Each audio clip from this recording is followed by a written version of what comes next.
Hello, good evening, and welcome to Try Not to Die Thursday. This week with a game that I have never streamed before and have actually hardly played, called Surviving the Aftermath. An apocalypse, probably nuclear, has happened, and, well, it's time to just try to live. Which is what I'm going to be doing tonight, is just trying to keep the colony alive and hopefully not lose too many people and all that sort of fun stuff, and hopefully learn the game while I'm at it. So, we go to the start screen because I'm going to be starting a brand new colony. So, new game. I want a normal game. Modern civilization is gone. It fell apart in a time when rivaling superpowers fought over power and ideology. Too focused on themselves, no one noticed what was coming, until it was too late. Skies rained down fire as thousands of comets and massive objects pummeled the inner solar system. On Earth, cities were leveled and replaced by vast wastelands. As nations vanished, the remaining factions waged decades-long wars over scraps until there were no armies left to command.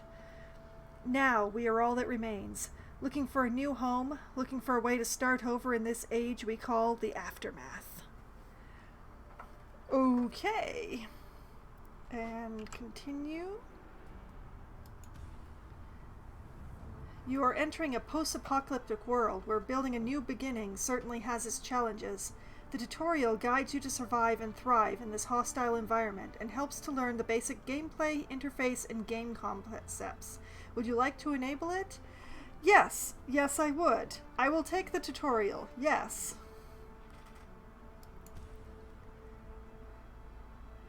Challenge. In a post-apocalyptic world, dangers are everywhere, and every decision can be a matter of life and death. Everyone has felt the desperation and longing to give up. But from now on, we take control. We decide what our fate will be and how challenging the road ahead of us is. Okay, so we have few challenges can be expected. Easy, lenient experience, the worst is past. We have it's a tough road to walk but never unfair. Medium, challenging but fair, perilous road ahead. Suffering can't be avoided, difficult, never-ending hardships, and ongoing apocalypse. And life is harsh and unfair, Armageddon for the daring, survival is unlikely. I am still learning this game. So I am in fact going to be taking the few challenges can be expected. It would be nice to be able to do the challenging but fair with the perilous road ahead, but I am not confident enough in my knowledge of this game to be able to actually do that. So, possibly for another playthrough at some point, but challenge difficulty 25%, please. Alright, we are now in catastrophes. Catastrophes are still sweeping across the continents. Extreme weather conditions and natural disasters have become part of everyday life. Is this as good as it gets, or should we push deeper into the wasteland? And the choices are, the worst has passed, time to rebuild, with occasional catastrophes. It's a dangerous world, but we'll get there, with common catastrophes. We have push forward, the apocalypse never ends, with frequent catastrophes. And disasters are the new normal, with constant catastrophes. Let's go with occasional catastrophes, shall we? Onward to the environment. Destruction of unimaginable scale can be seen throughout the planet. Nature's delicate cycle was broken as the bombardment of disparate catastrophes never stopped. Once lush areas turned to dry, irradiated dust bowls that now cover the scar land. It is the same everywhere we've been. And the choices that we have here are cities are demolished, but nature prevailed, with plenty of fertile soil. The world is desolate and unforgiving, with balance between fertile and barren. The planet is a barren wasteland where the land is mostly barren and dry. Or the land is dead, inhospitable, barren soil. I would be tempted to go for the balance.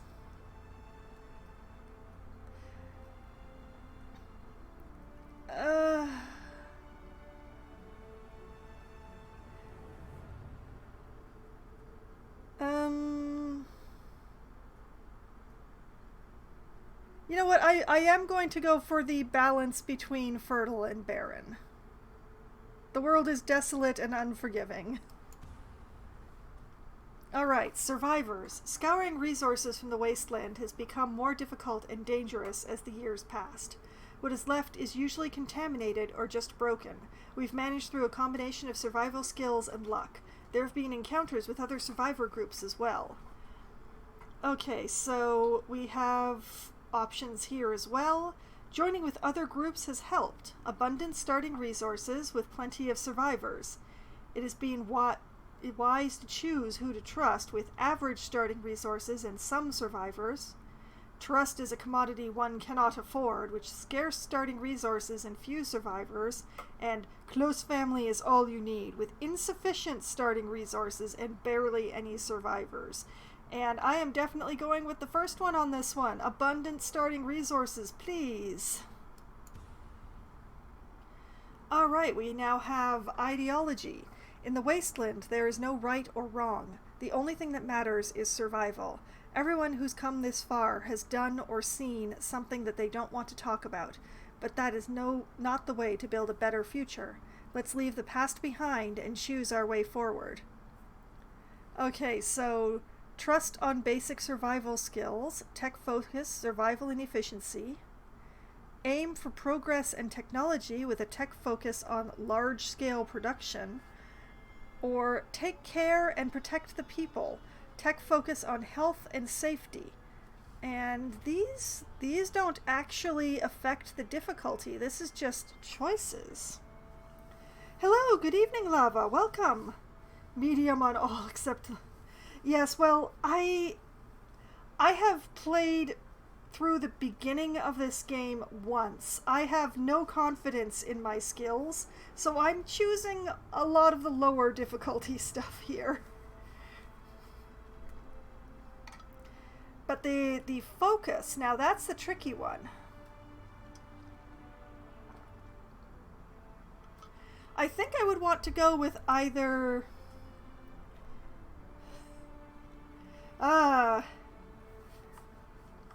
You are definitely more confident than I then, Lava. I'm definitely thinking I'm going to go with 1 or 3, but I'm just...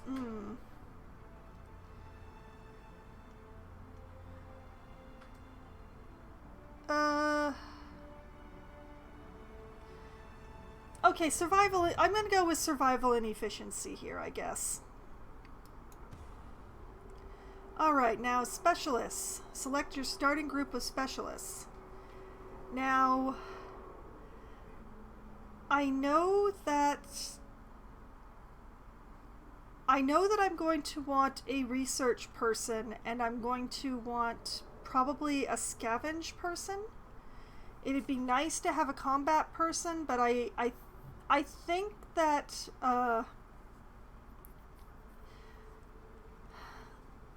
I think that research and scavenging is where I want to go.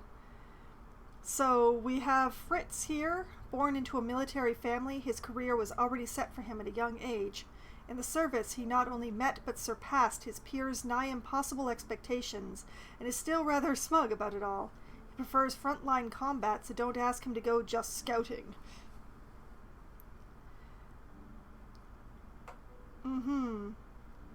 Okay, so that's Fritz, who is a fighter. We have Stella here, who is a scientist. Post-apocalyptic wastelands have been hard on her, driving this once optimistic beacon of joy to her breaking point.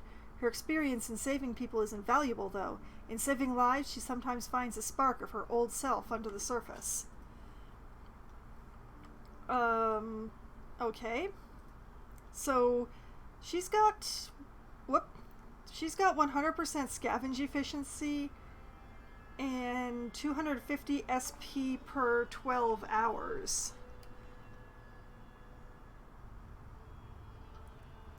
Which isn't bad. I will consider her. I do want to look at what else I have on offer. We have Nadia here. Although I appear to have actually selected her, I'm pretty sure I can deselect.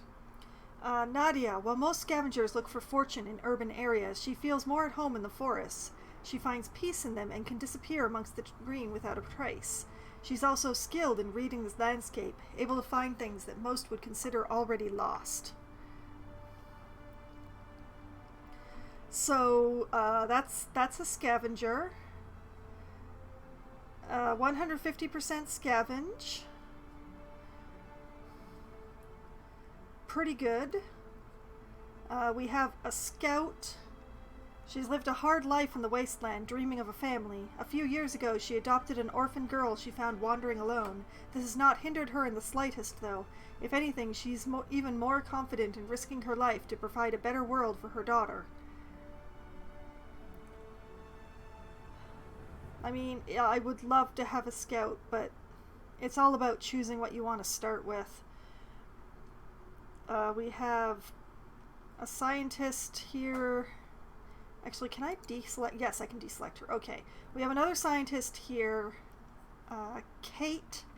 A long time ago, she graduated to a new life with a long shift in the ruins of her old home, saving people from the rubble. The only spark in her life was her partner, who perished during the Great Wars of Succession.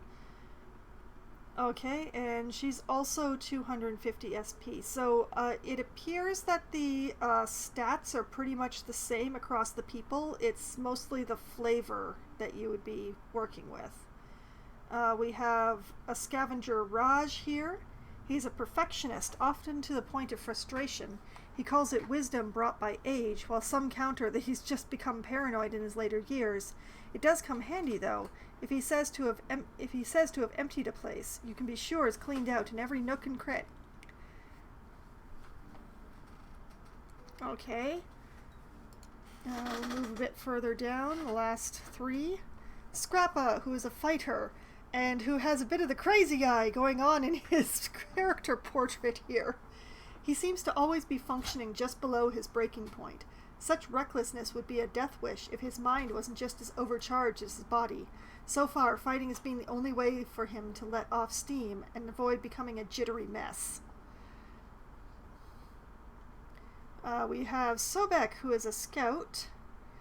Even after years of academia, he managed to put his economic knowledge back into practice. More surprisingly, he hasn't been saddened by seeing his entire field of study go up in flames. Instead, he feels excited by the opportunity to start fresh, unburdened by the old systems. Okay, and we have Satoshi, who is a scientist. He pushes himself much harder than many, staying awake for hours when others could have gone to sleep. He's aware that there are not many left who can do the work he's doing, and even fewer still able to practice their profession.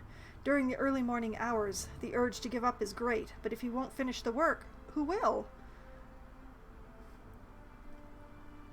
Okay, so it's between him and her for the science, I think.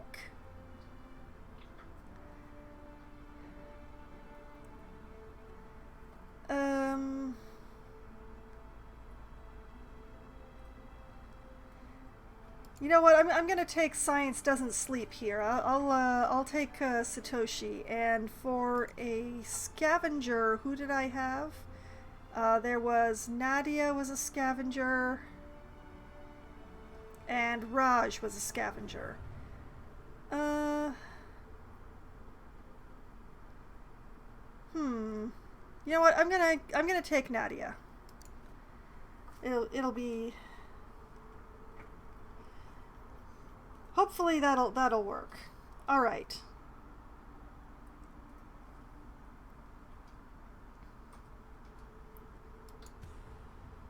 Visuals. Oh, always the difficult part.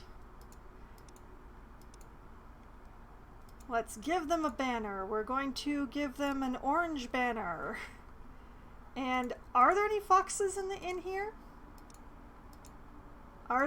Is there any fox emblem at all? Because I don't really want the possum. No, there's no fox. That is so sad.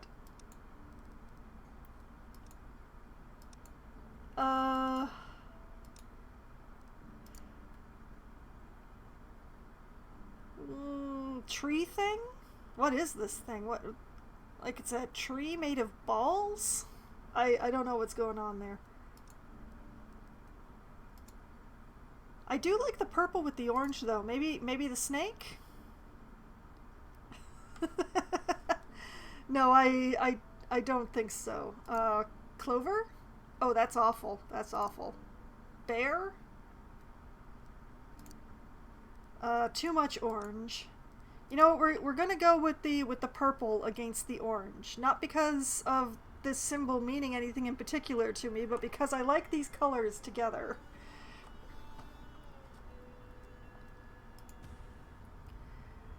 Okay.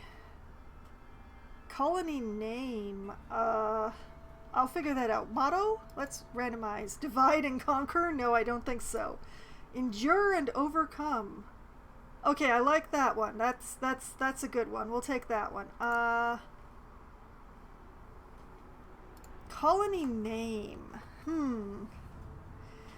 Hello, Gatemate. Yes, I am just starting the game. I'm very new at the game.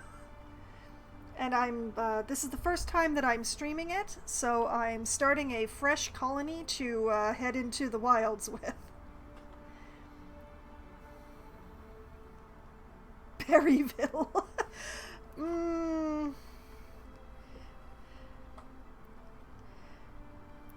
No, I think I actually want something with the word fox in it because I am Foxwine.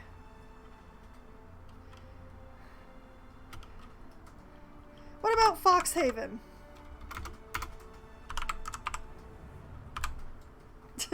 Berries made into wine. Perhaps. The symbol is a tree made of berry. Well, maybe. I'm still going to call the place Foxhaven. I like Foxhaven. All right, Foxhaven, which with the high-minded motto of endure and overcome.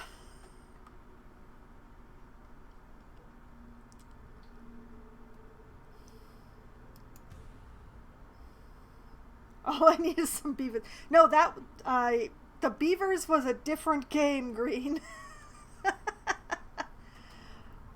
Okay, and then I get to review my choices.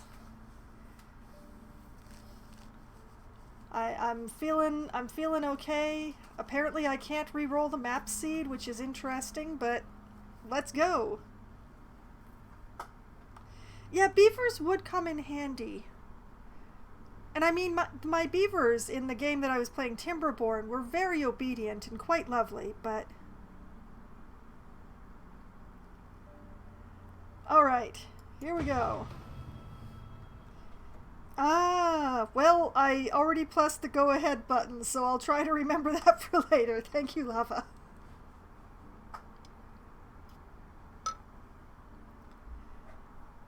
So I'm running a fairly easy game here just to hopefully learn and understand.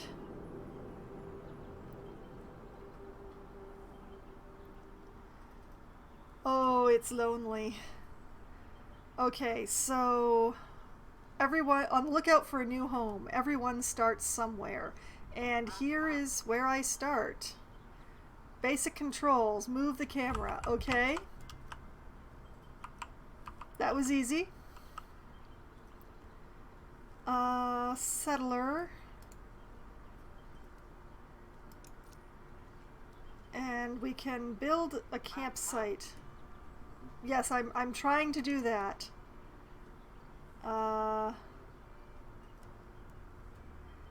Let's see. The first building of your new colony with limited scouting capabilities as well as a small resource and water storage. First colonists can be invited by sending a flare from here. Okay. Can I rotate it? I would love to rotate it. R for rotate. Okay. I'm going to put it... Thank you very much for the follow, Gatemate. Much appreciated.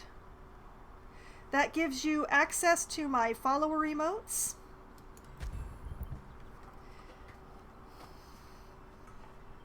And anyone, even followers, can actually use the text-to-speech bot, which I turn on for Try Not to Die Thursdays. You just have to type in !speak and a space and then whatever you want the bot to say for you. Alright. People are waiting for the signal. Shoot a flare. Okay, open the build menu. How do I shoot a flare? I doubt I shoot a flare from the build menu. I am somehow doubtful that the flare gets shot from the build menu. Maybe it's from here? Ah! They are cold and hungry, yet willing to work. Should the colony take care of them in return, they can be invited in right away or later, in case the settlement needs more time to prepare.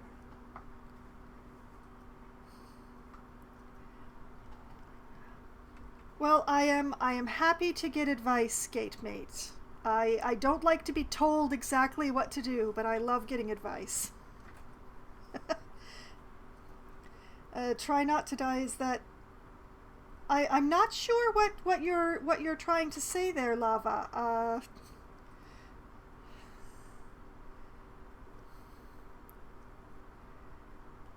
I'm going to shoot the flare.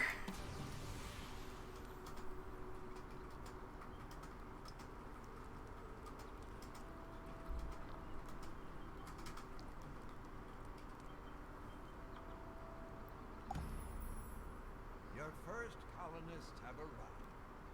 Oh. The signal flare. The rest of the group arrives at the prepared campsite. Despite all the hardship ahead, it's time to rebuild and turn this hostile place into a home. This is not the voice actor that I would have expected for this. Oh, 7 days to die. It's neither. It is neither, Lava. Try Not to Die Thursday is the thing that I do on Thursdays.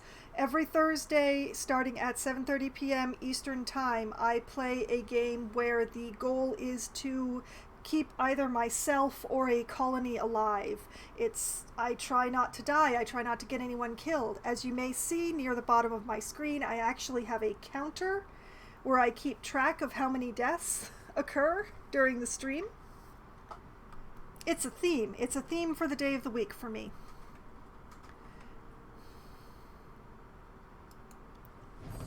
We've reached a milestone.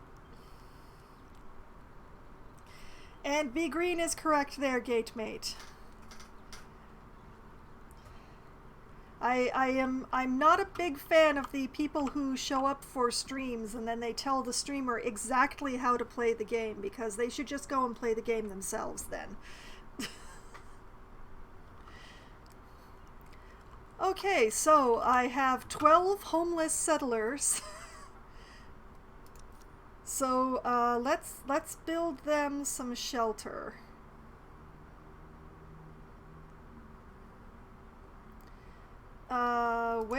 There we go. Okay, tents.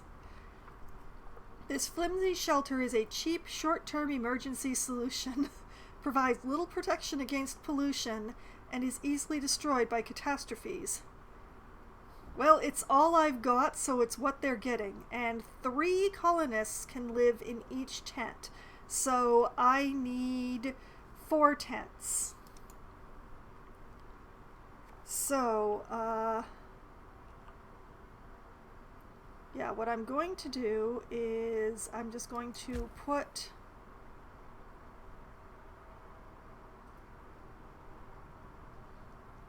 Can I not just... Do I have to do each one individually? Ew. Okay.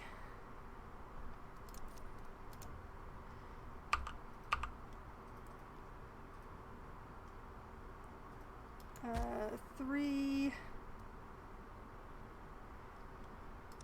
Oh yeah, Timberborn is a great game. It's a lot of fun.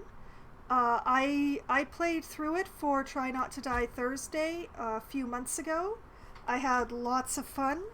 I will probably play it again for Try Not to Die Thursday at some point in the future. I'll be starting a new colony at that point. There'll be all sorts of new things then. Oh, hold shift. Oh. Well, that'll show me. I have the tutorial running, and then do I read it?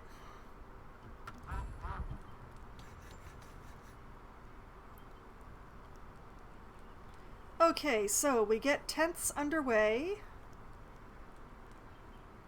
Select a colonist. Okay, you. That's Nadia. That's not a colonist. That's Satoshi. That's also not a colonist. There we go.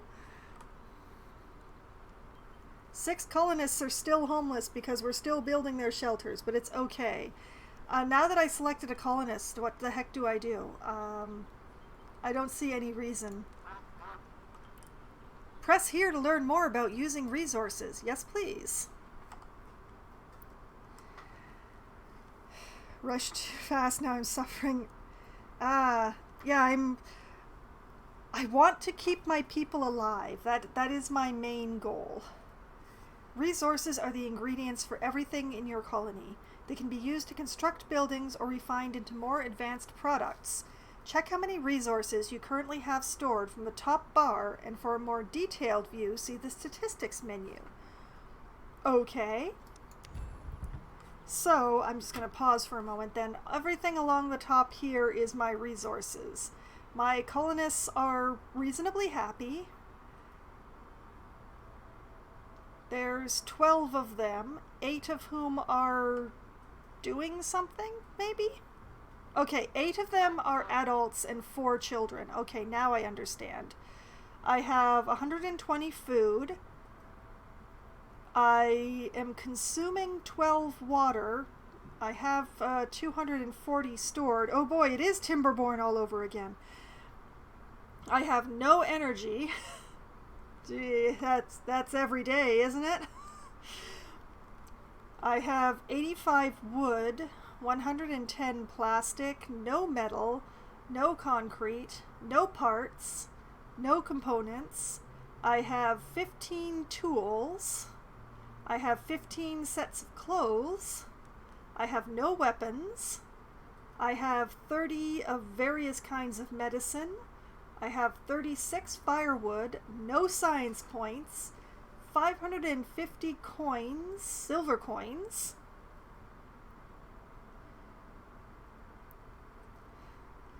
and miscellaneous other resources. I have 30 fiber, and that is it. I also have no pollution, so that's nice.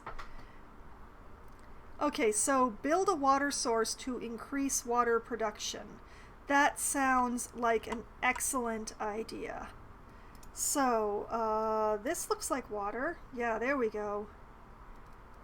Water collector produces water in small quantities, requires a worker who gathers water from a local pond or lake, must be built on a shore, unusable during fallout, must be heated during winter storms. Interesting. Hold on, just one moment. Let me close this so I can look around. I don't exactly have any really nearby water, standing water. There's this, but it's a little far, maybe?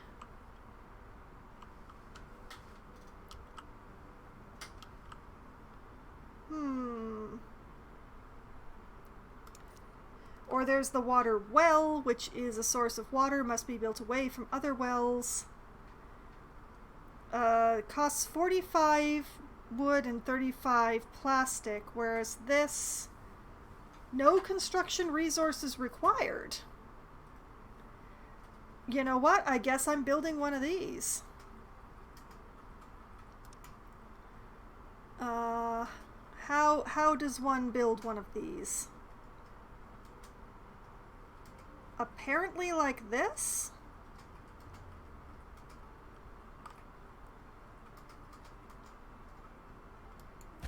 All right then.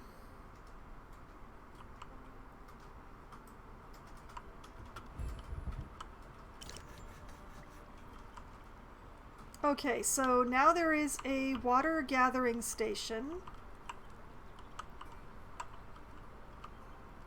6 colonists are still homeless because they're still building these 2 tents, but that's okay. They just finished them. They just finished them. Okay, build basic storage. The only thing governing how fast you build is how quickly you can get resources to the site and how many people are free to build. That sounds logical. Choose the efficiency and survival. I chose efficiency and survival, Lava. When building certain buildings, look at efficiency and how much... Ah, okay.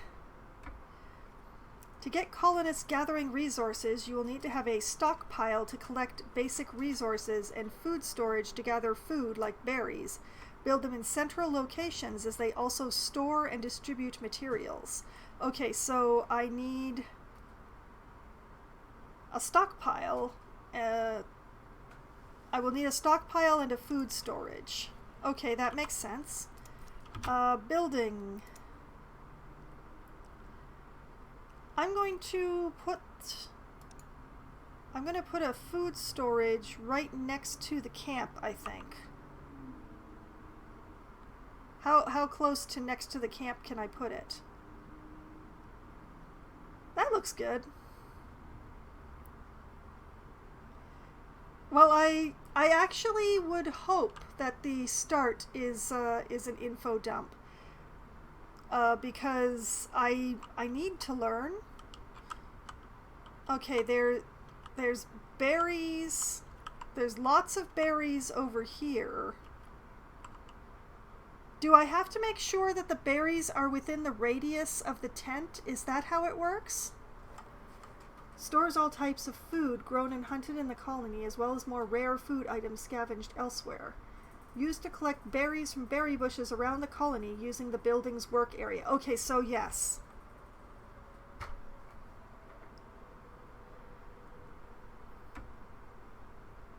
Ah, I can move. Okay.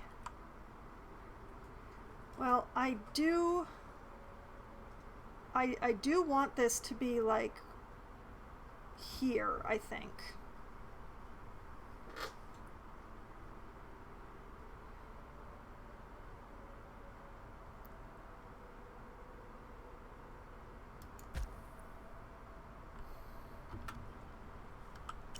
And I instantly get one of those, and then work area, you can move. Oh, move work area. All right.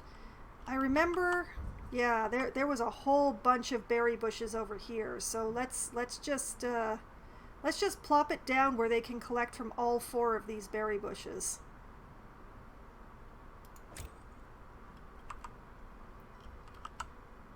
Nice.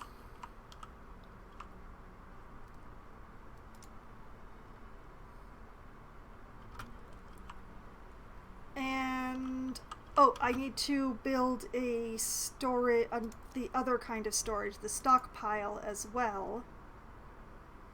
I see no reason not to put that right next door.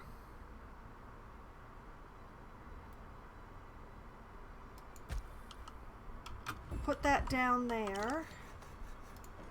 And then move its work area to cover... Oh yeah, all of those. Yeah, there we go. Okay, so we're gathering water, we're gathering food, we're gathering wood. Oh right, roads! I had nearly forgotten about that.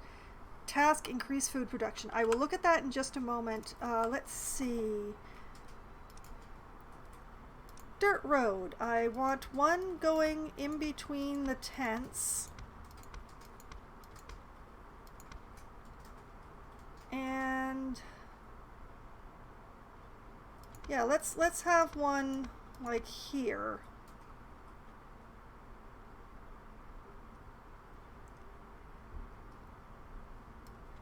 And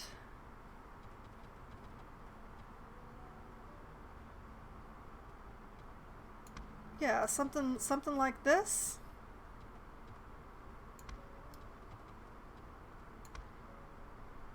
Yeah, that'll keep them busy for a bit.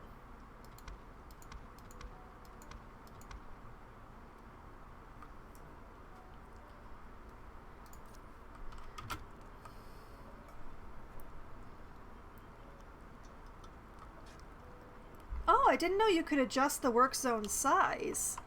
As currently the size of the work zones is fine for me. But knowing that I could make it bigger or smaller is definitely handy. Look at all this stuff over here. Nice. Okay, so increase food production. Colonists will need food to avoid starving to death. Stable production can be achieved by building a trapper or a fishing pier. Now build either of these buildings. All right.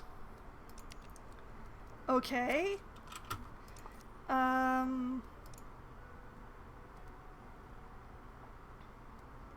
Neither of these are free.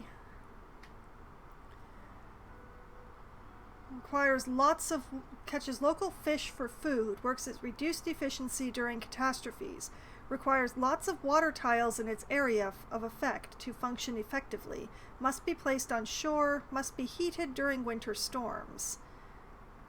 Or trapper, traps small game animals in the forest to provide venison for hungry colonists, works with reduced efficiency during catastrophes, works most efficiently in densely forested areas.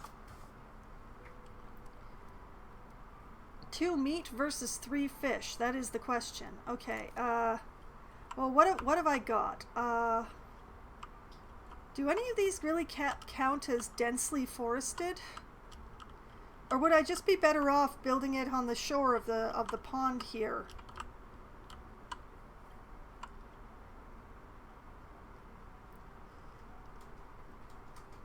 A few prefabs when you start, then it costs me. Yeah. Well, I was just checking, and I don't get a prefab of the trapper or of the fisher. So it's just a question of which way will I get more food right now. Like, does this patch of wood count as dense forestry? Or would I be better off just building a fishing pier on this pond?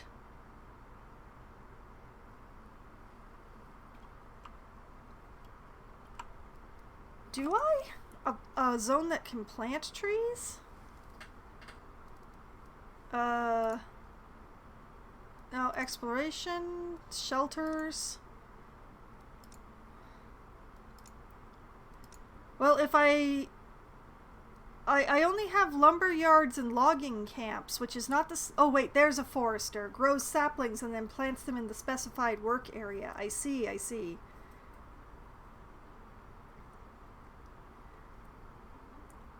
And you can't do it until you have a gate, and if I remember correctly, the gate is very resource heavy. Yeah, I don't have enough plastic, so I'm gonna need to be gathering plastic before I can start building the gate.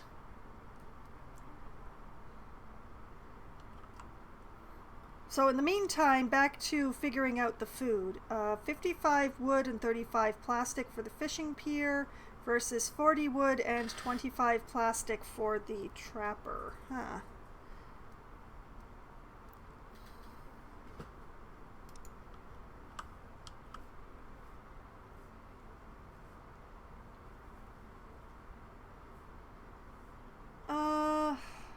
Okay, I'm going to fish, I guess.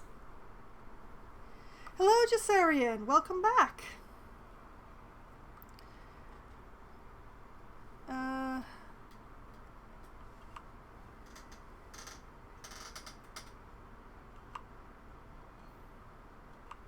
Wait a minute, I turned it around the wrong way all of a sudden there. Is there a place I can put it without sacrificing too many trees? Like, can I put it over here?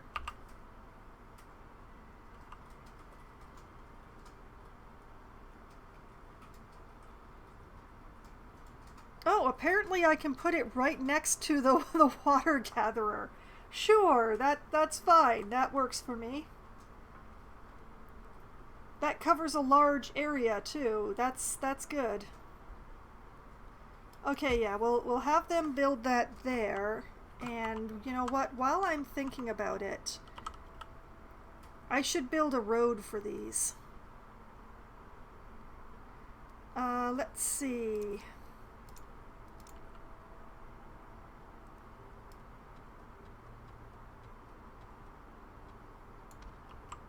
Okay, that part is obvious, although it's really hard to see where I put that down. Let's see, can I come out this way?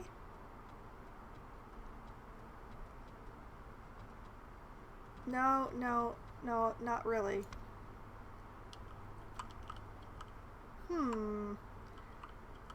Because I don't really want to go through that one berry bush.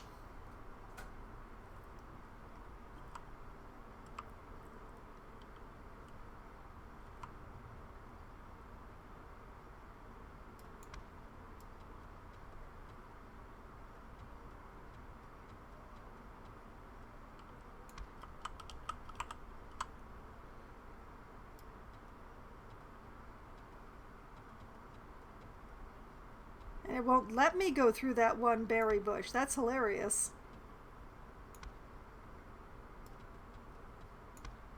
Okay, I think that's a path that connects all of them now. It's hard to see where I'm putting this down though. We'll find out when they build it, I suppose.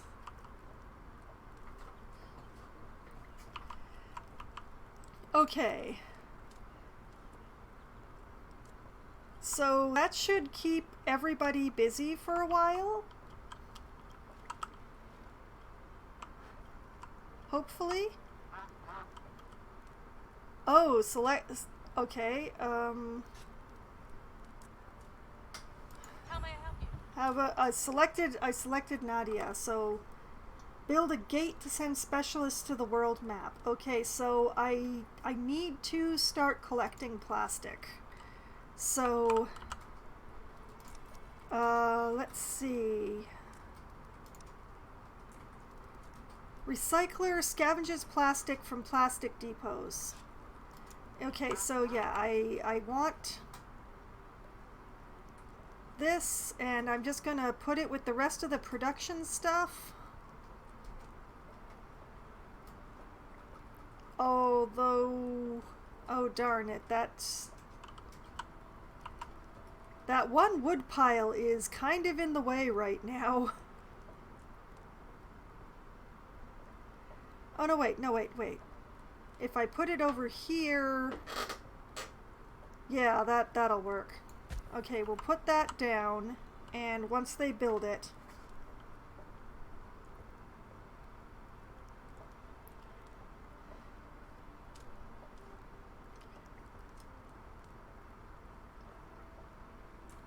Well, I hope they can gather plastic, because otherwise I can't build the gate. Oh right, I can make them go faster, can't I? Let's let them speed up.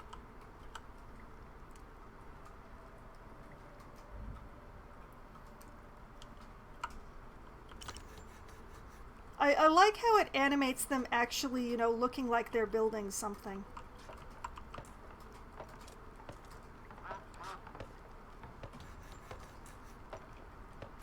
Task, build a road. I've done that. They're in the process right now. A road is occurring. Okay, so...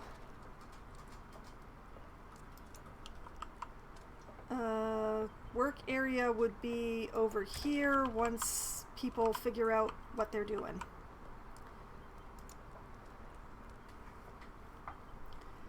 Okay, so my task is to build a road, but I'm already building a road, so what do you want from me?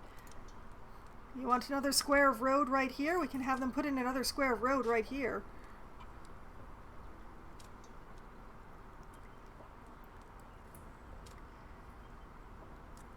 Will this task not be complete until... Also, did I not put road across the top there? Is that what happened?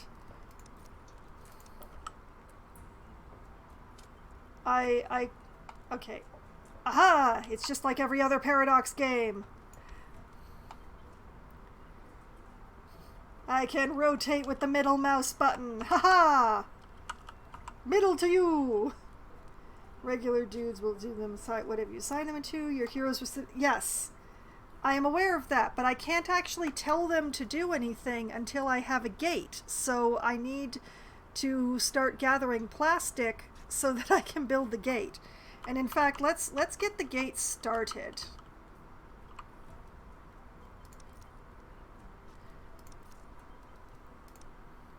The gate.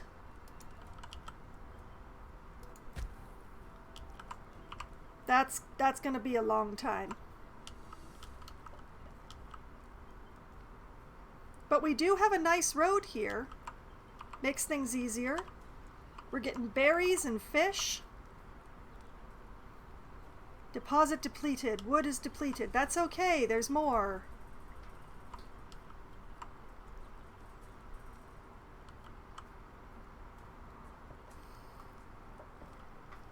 Gather wood, berries, and animal meat. There's insufficient construction materials for the gate, which I am aware, which is why we have the plastic. And eventually we will have a gate when the plastic comes through. For now, it's just fast forward and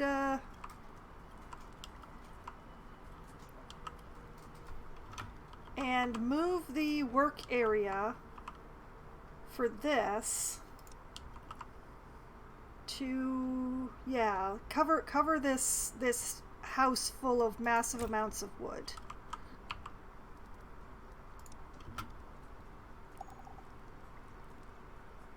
Commotion in the camp. Someone's yelling inside a tent.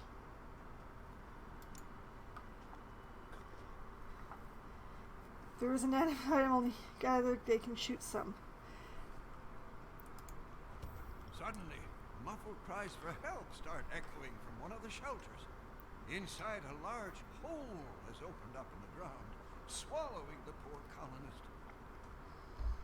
The shelter was apparently built on top of a small sinkhole. A makeshift ladder should help get the colonist out without injury. Oh no!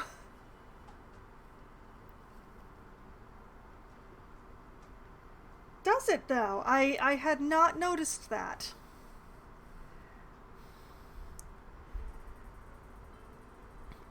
Do I sacrifice 20 wood to get back an uninjured colonist, especially considering that I have no medical tent, or do I have them climb? You know what? Build that ladder. Nearby colonists fetch wood from the stockpile. Together, they fashion a crude but functional ladder to lower down the sinkhole. The fallen colonist climbs up, rattled but otherwise unscathed. The hole is filled and carefully covered to prevent any future surprises.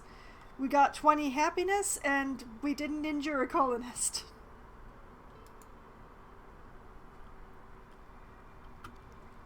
Okay, I built a road, but apparently it wants me to read the tutorials, so... Building roads across the colony speeds up colonist movement.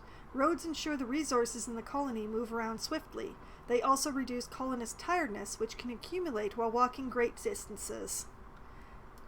Thank you. Got it. Okay, and back to fast forwarding while we resource our resources. And I enjoy the fishing animation. I'm really enjoying watching this guy fish and fast forward. Well, I do have a moment. Adjusting worker slots is set to assign work. Oh, great. Okay. I should do this anyway, so let's make sure that the game is saved. We're going to make a new save of Foxhaven. Please ignore the other places. Not all of them are mine. Most of them are actually my partner's. And, okay. I'm going to... General? Oh, yeah, there is Twitch integration. I have no idea what it does. I might set that up for next week. I won't do it on stream now. I'll figure that out.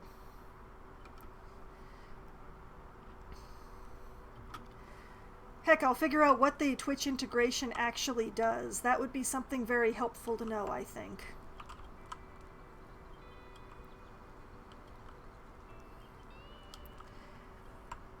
Well, no problem. I usually ignore the Twitch integrations on the games that I'm playing, but so I don't actually even know what this particular integration does, so that's definitely something that I would want to check into.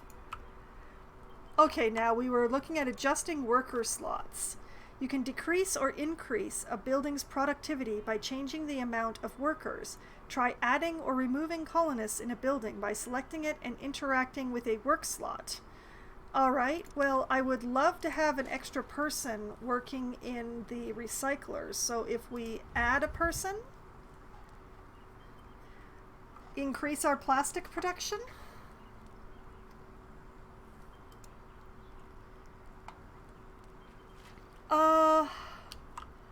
I might, but for the moment, I still have a lot of ruins and stuff around.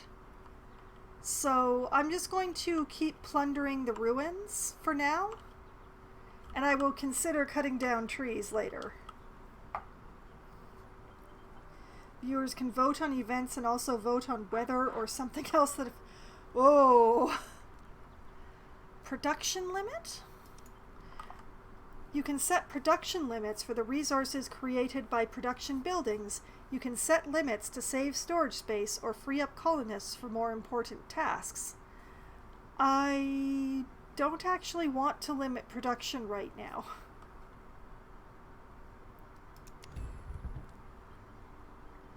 I mean, I could probably limit the amount of berries considering that we're getting in fish.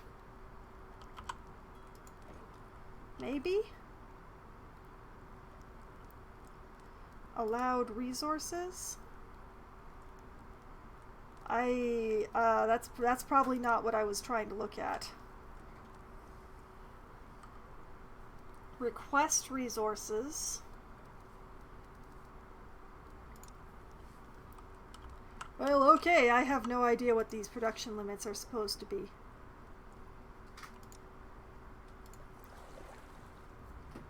Oh, I see. It's for stuff like the fishing pier, but you see, I would want the colonists to mostly eat fish and limit the berries, but...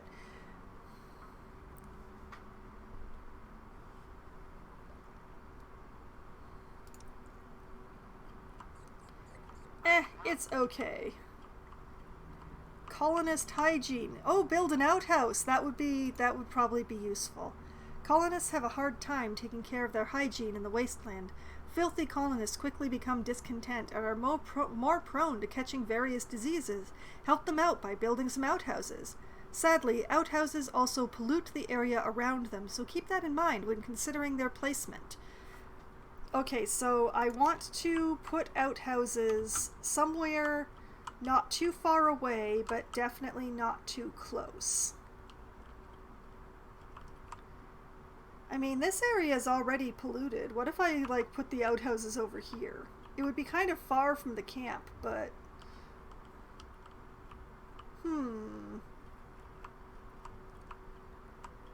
Or should I go out this way? There aren't a lot of resources in this direction. This looks like mostly barren ground. So actually, maybe if I just put the outhouses here against this wall...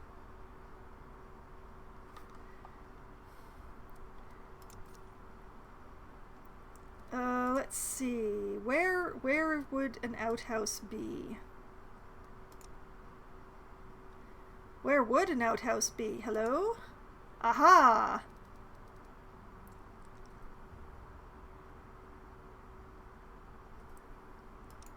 So if I put the outhouse as close to this wall as it will let me in this barren area.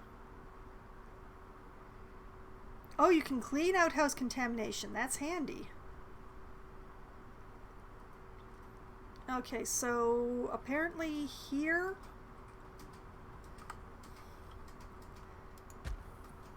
I will put down 2 just because, and put a road. Let's see, that's the front of the outhouses.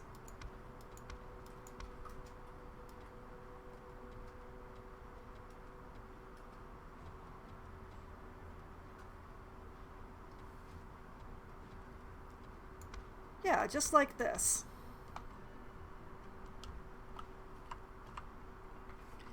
Flag it at the outhouse. One of your free guys will come over and clean it up. Nice.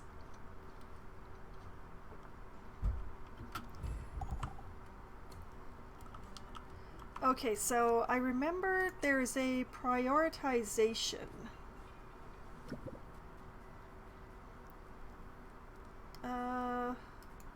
Okay, I'll pause the construction of the gates so that they'll make the outhouses. And then I'll unpause the gate.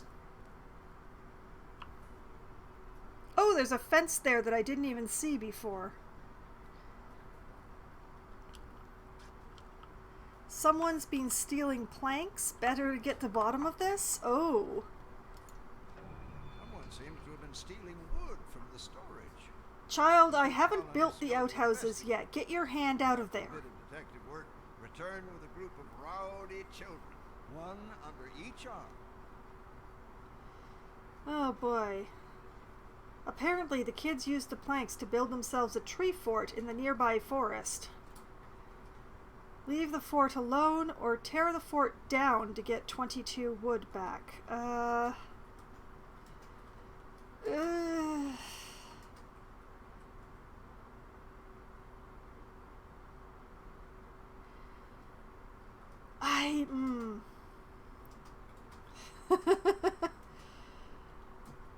don't need the wood that badly, it must be admitted.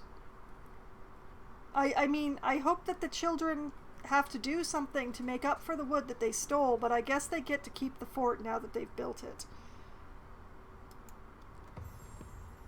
Let the kids have their fun. Who's going to miss a few planks anyway?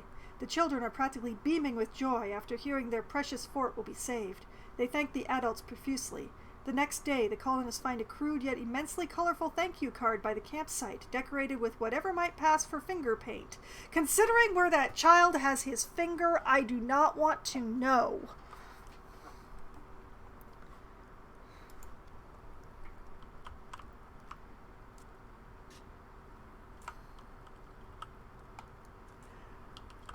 Okay, mainly waiting on plastic. Mainly waiting on plastic at this point. Wood is all fine and dandy, but the plastic.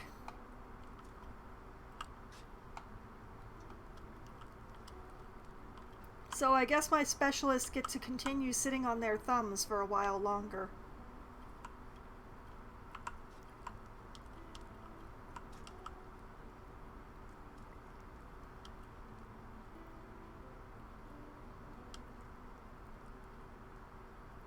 Still lots of wood in this ruin. Where's the next nearest thing? Thank you very much for the for the follow, Lava 2007. Sorry about that. Much appreciated. And that will give you as well access to the follower emotes.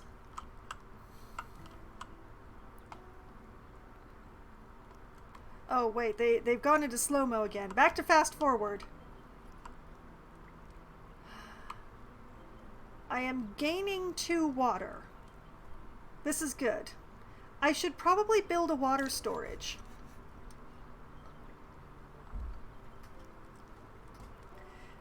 Go and play yourself. All right, Lava. Thank you very much for the follow.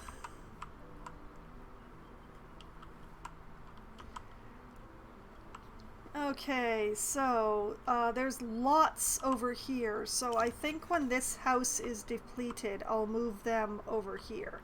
All right, they finished the outhouses. I think a water storage might be a good plan. Stores modest amounts of clean drinking water for the colonists.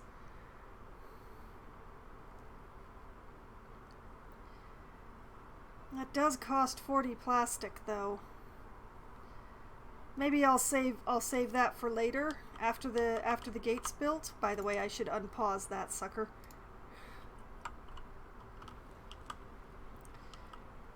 Okay, once the gate is built, a water storage is next on the list.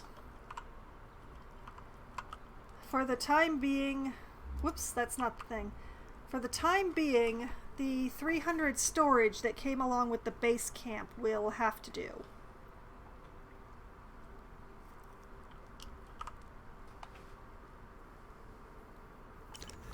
Congratulations. You rebuilt the gate and gained access to the world map. The gate is now open, and the vast world stands ready for your specialists to explore. This progress has not gone unnoticed. Soon, your colony will begin attracting various folks. Some good, others desperate, some tricksters, and those who just want to see you destroyed. Arm the gate with colonists, or keep some specialists close by to defend yourself from the inevitable raids. Great! We've reached a milestone.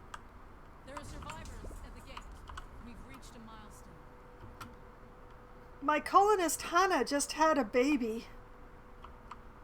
That's great. Some colonists have just arrived and I already have a homeless colonist. Okay, so my first baby, yay! The baby is homeless. A group of survivors has arrived at the gate. You must make a decision. Construction completed on the gate. I'll just make that one go. I can't make that one go away. Okay, fine. That's great.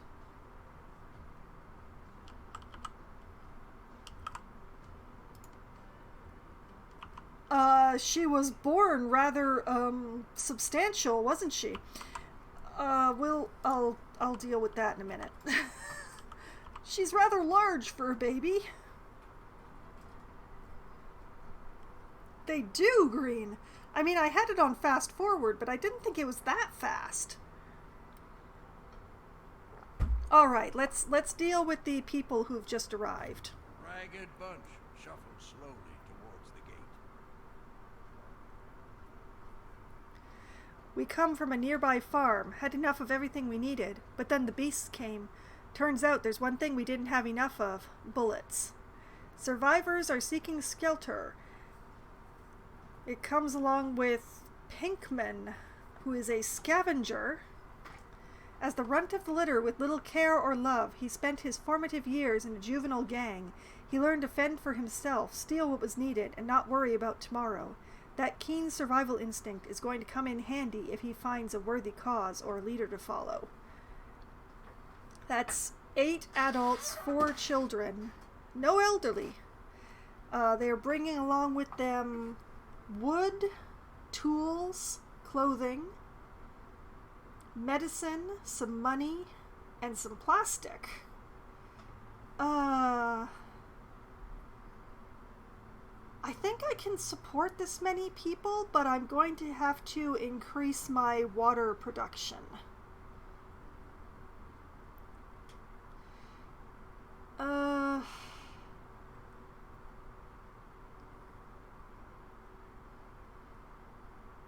This is a lot for just another...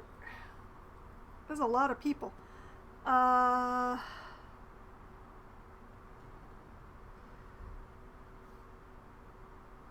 let's take them.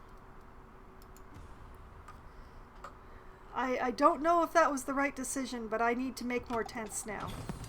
You see the new specialist? Okay, we're going to go back to normal speed for just a bit here. And more tents. More tents! Intense need for more tents.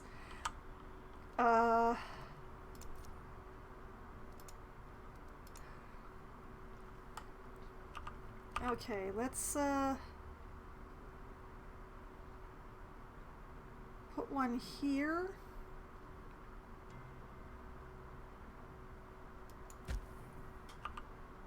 Oh, blast, I forgot to hold down shift.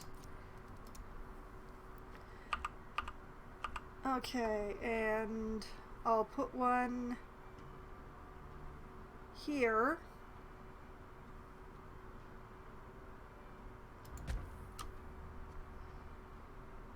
That's 2.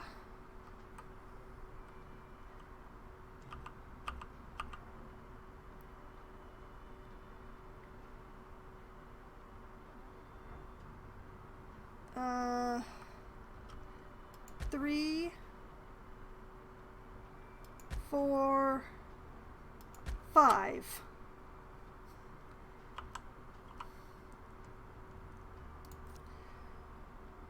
Okay, and road.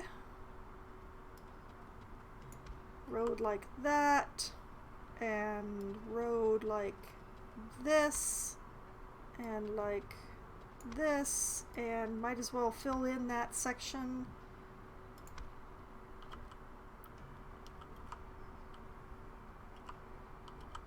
Okay, that's a lot for everybody to do, so hop to, get to it.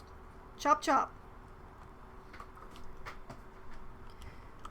And in the meantime, as well, There's a new quest available. oh boy, I want to drop a well somewhere.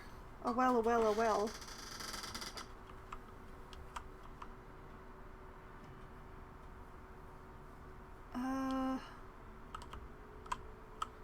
Interesting. There's, I definitely want to drop it in a green area, but my green areas they're teeny.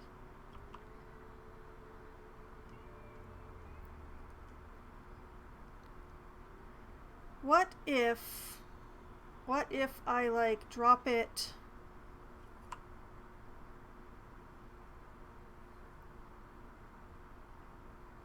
here? I think that covers the most amount of green that I can. Well, the least amount of red. Or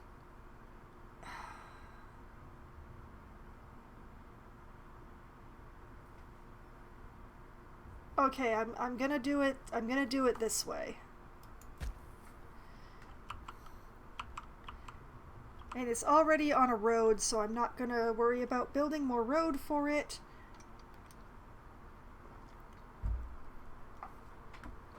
I have a quest. What is the quest? Recently, the lookouts have spotted members of the Wolf Gang, not too far from the colony. The Wolf Gang, a group of bandits known for ambushes and stealth attacks, have made the colonists fear for their safety. It might be wise to track down the bandits and reduce their numbers around the colony before they attack first. I don't have an attacker! I know that wells don't need roads, but it was just convenient to put it by the already existing road anyway gate, so it was easy that way. I don't have a fighter.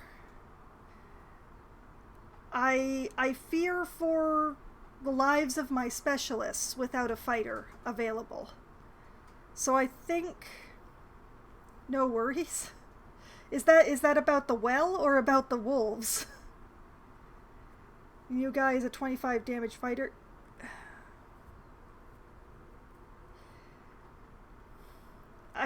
But how much HP, green? Ah, about the well, okay.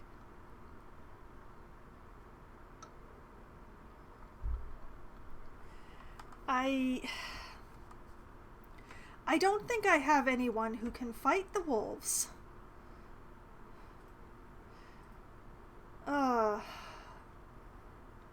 I want to. I completely understand the colony concerns here, but I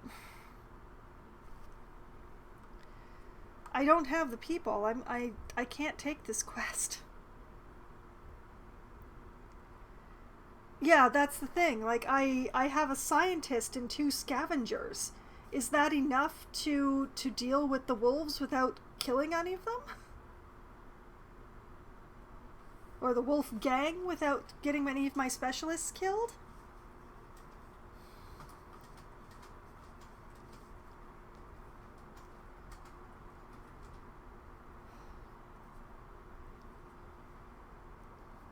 They're wimps and you can withdraw. You can withdraw.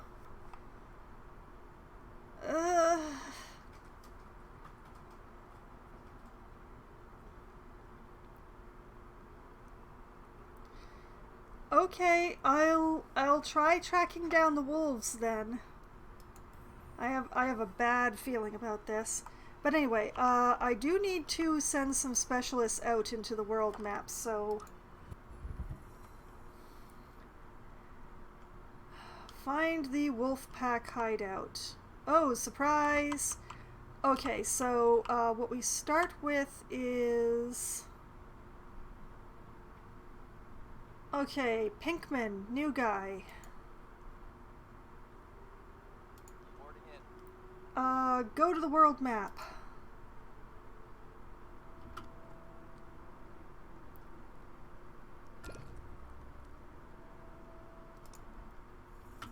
Okay, and Dustin can't move his arm. Okay, Pinkman, I want you to scout this sector.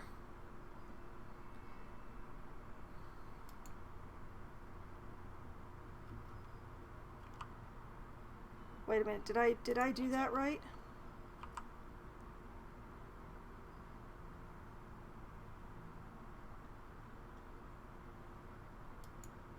No, I obviously did not do that right.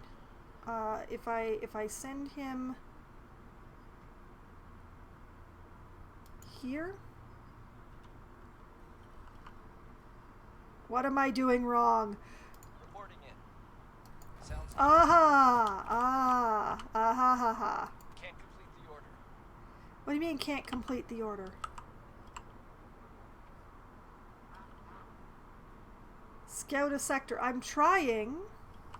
Apparently I'm going to have to wait an extra day. Look at his icon. He is traveling. He's traveling. Okay. Alright, back to the camp. Colonist Dustin is injured. Oh boy.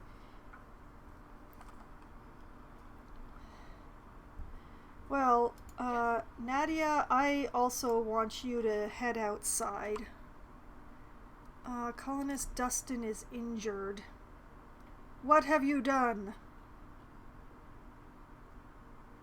Also, why are you in a bush? Okay, I need a medical tent, obviously.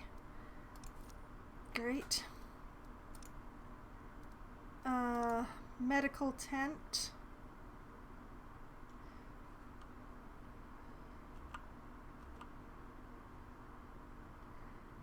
Where did I put that road? It's not exactly finished, but... Okay, I can put the medical tent here. No, I can't put it there. I can put it here.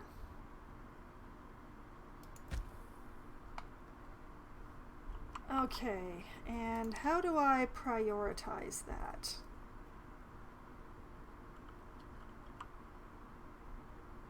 By pausing everything else? Ugh. Okay. Sorry, homeless people.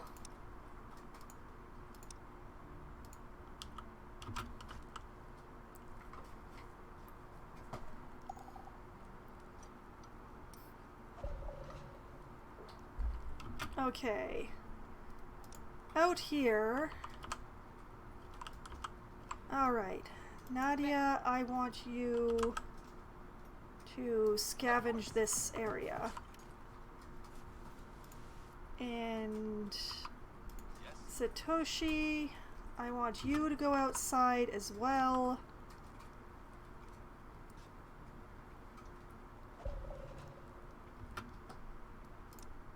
And then Satoshi can go examine this area.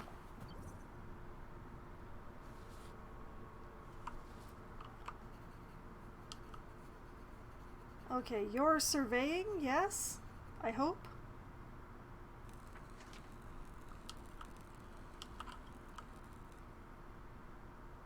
This area seems like one I don't want to have to deal with. Okay, back to the camp. Let's speed things up.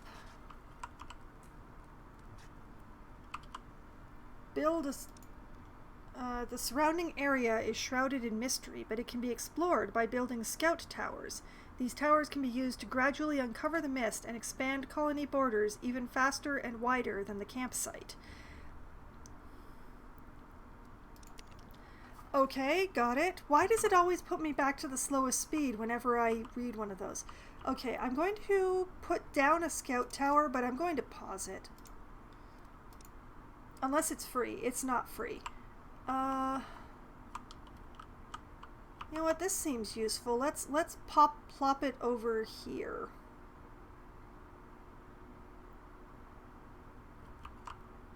How far away can I plop it? You know what? Let's drop it right there and then pause that sucker. Cause I want housing before I want scouting. I want the medical tent first, then I want houses, then I want the scout tower. See, when the land loses color, that would be your build limit. Okay, makes sense. Science point gained. You've collected your first science points. Now open the tech tree and choose your first technology to be researched. Note that unlocking technologies requires both science points and time. The queue system makes it possible to research multiple techs in a row within one category. If there are not enough science points at a given time, the research in the selected queue continues automatically when more science points become available.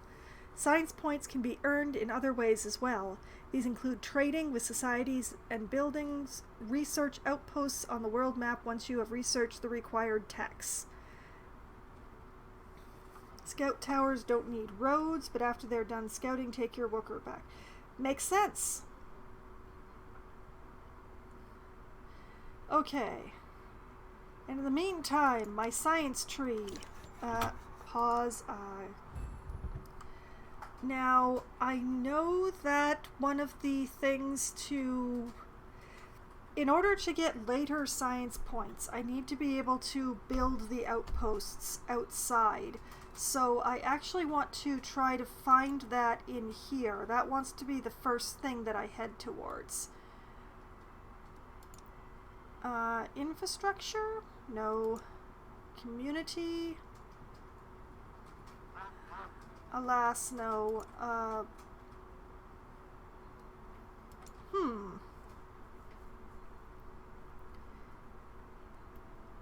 If you leave your worker in the tower, they become a garrison troop. Oh, that reminds me. I need to assign some people to my gate.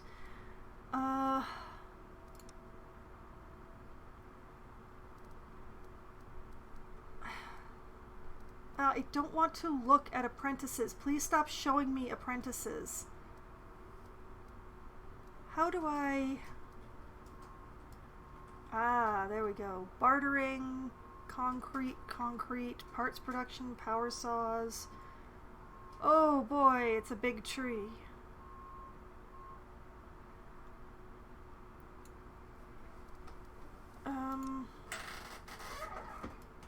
Directed heat, pavement, energy storage. Wasn't there something about bunkers?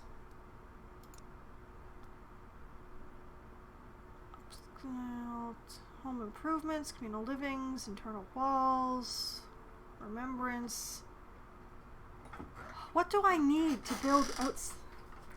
Well, the first colony that I made, I didn't get terribly far, but I got to the point where there was building that had science in it, but it kept telling me that I couldn't have the science unless I built some specialized building for that. And I'm trying to find that specialized building on this chart, and I'm not finding it. Outposts, yes, that's the word. Where do I research outposts?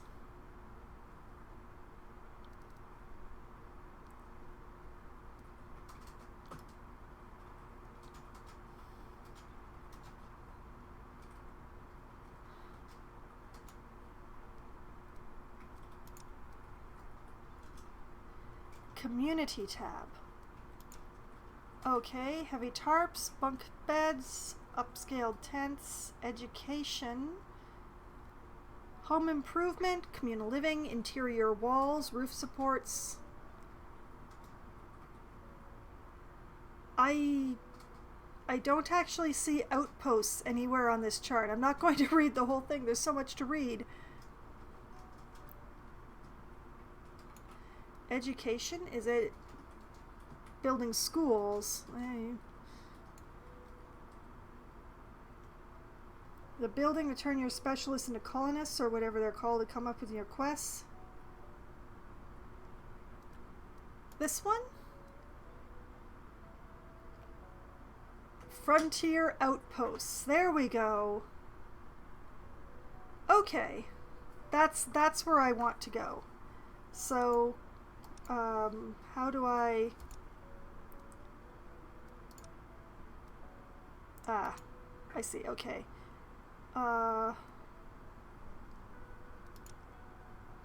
Cue the research. Yeah, there we go. Okay. Thank you, Gate. That's what I was trying to find. I think getting more science points is important, so outposts are the first thing that I need, because that way I can get more science to research other things.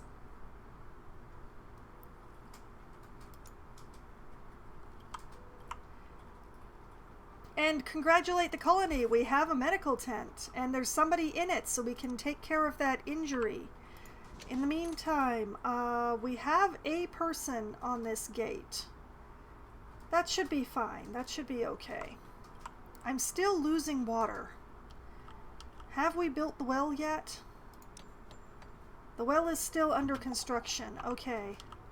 You know what? I'm going to have them finish the well before they build the tents. Sorry, guys.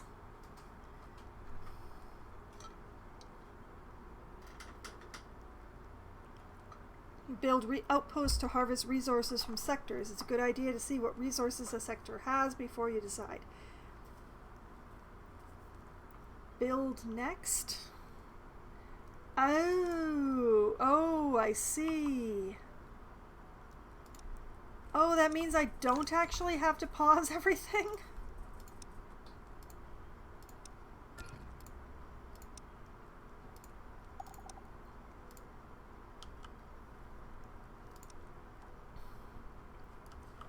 Alright, well complete. Tents underway.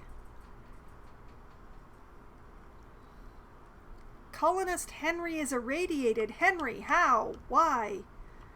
Where? Henry?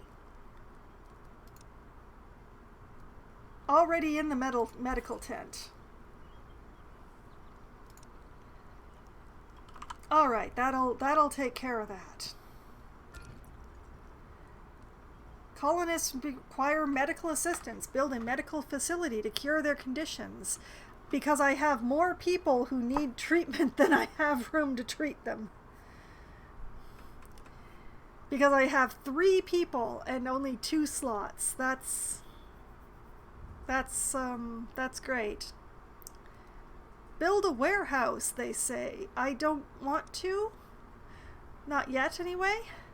A multitude of resources are stored in different storage buildings based on their type. Proper storage ensures the usability and safety of resources, as well as preserving materials from going bad. Campsite is emergency storage for basic construction resources, food, and medical equipment. Stockpile is for construction materials like wood and plastic. Food storage is for all food types, and warehouse is for refined items like quality tools and medicine.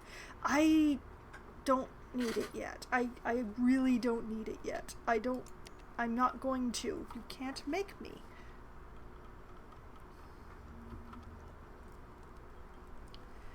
Tents. We need tents. I'm very intense about the tents. 3 colonists are irradiated. It's the berry pickers on this bit here, isn't it?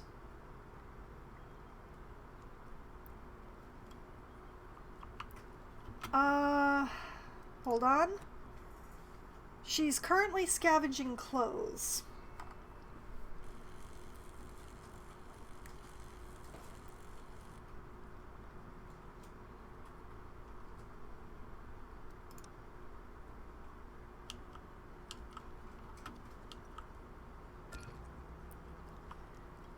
But yeah, it's my berry pickers. My berry pickers are getting irradiated because I chose the berries that are really close to this pollution.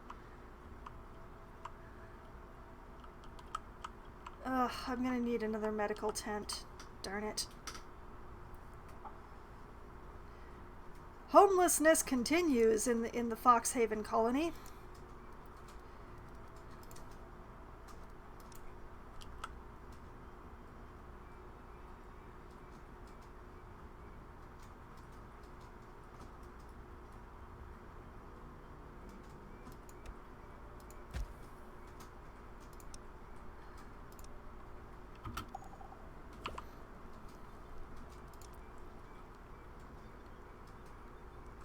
Yeah, I know. The medical tents can only treat 2 people at a time, and I have 3 irradiated colonists, which is, yeah. Audrey is glowing? Why? Oh no. Okay, I finished researching Guardians, which is great. I'm not 100% certain what that did because I didn't look at it, but finished researching Guardians. Okay, what is that? Guards are the backbone of defending the colony against hostile animals or humans. Assign people to guard posts so they'll gear up and focus on protecting their fellow colonists and reveal surrounding areas for expansions. Cool. And we've started work on the frontier outposts. I love it.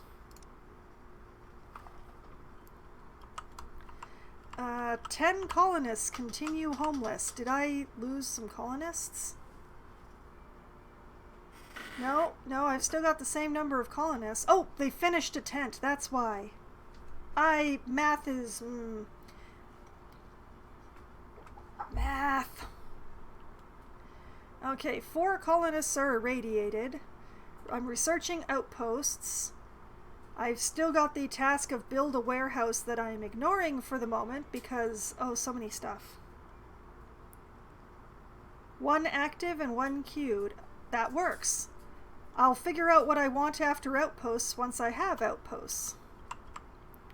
I wonder, can I build the road further down towards the gate? I don't really need to, but visually this is upsetting.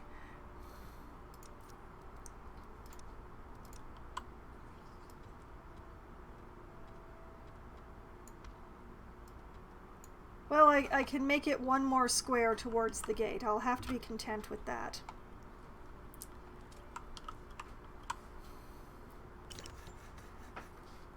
Okay, got a few more colonists housed.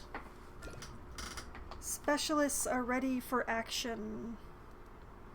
What are you talking about? Oh! Our folks are done. Okay. Alright, Nadia. I confirm that you have finished your scavenging. And you can return to the colony. Reporting in. And Satoshi, thank you for doing all that science. Please return to the colony.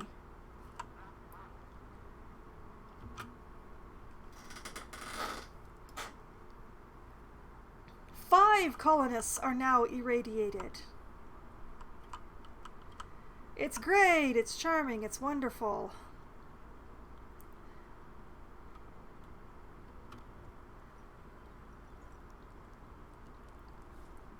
Okay, and Satoshi and Nadia have returned.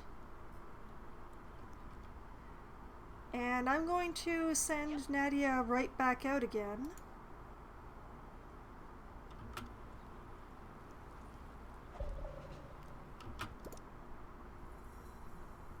And I'm going to send you to scavenge over here.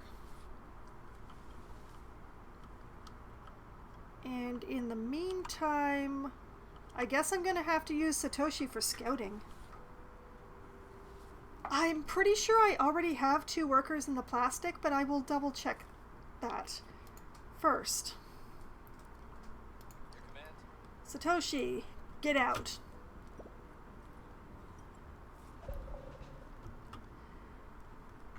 Okay, and Satoshi, let's see. You know what? Scout this zone. Good luck. Okay. Still working on shelters, still getting that second medical tent going. Plastic, yes, I already have 2 workers in there. So I am producing plastic as fast as I can without building another recycler, which I don't really have the resources for right now, so it's just gonna have to do.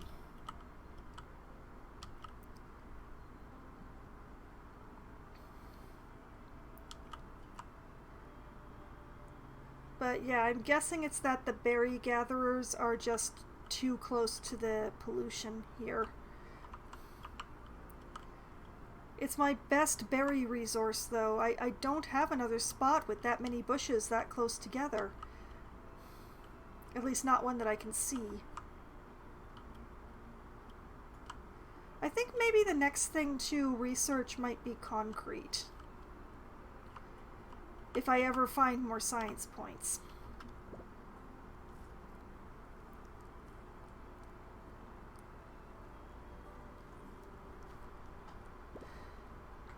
Why isn't anyone cleaning that waste? Do I have a waste cleaning way? Let's see. I do not. But the good news is that now that I have the well in, I have extra water again.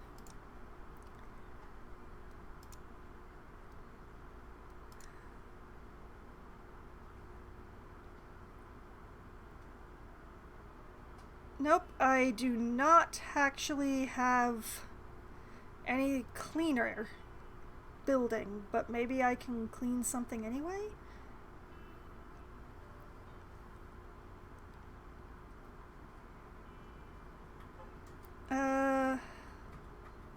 Well, a guard post would be awesome, but not until later. Like, if I select the outhouse...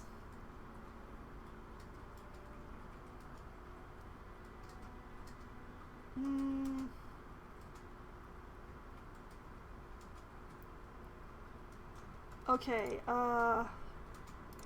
maybe it's something in the science tree. Flushing? Using water to sweep away excrement benefits nature and leaves colonists feeling more refreshed after relieving themselves. Unlike outhouses, toilets do not create excess waste. Well, that's very handy, but it wasn't what I was looking for. Shelving, reinforced gate, leadership, pollution disposal.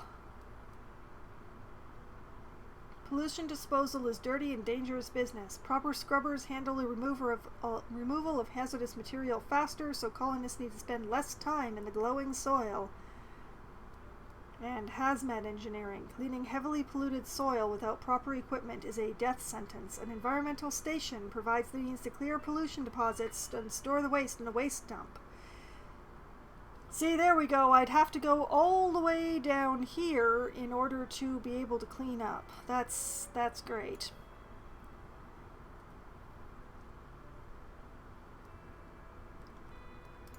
I need more science. Hopefully, somebody finds some more science on one of the scouting expeditions.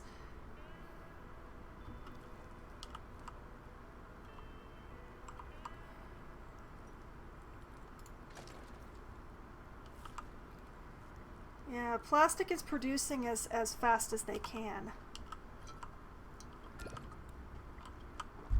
In the meantime, where is my... Yeah, I should have moved this work area a while ago. Okay, this should keep you guys busy for a while.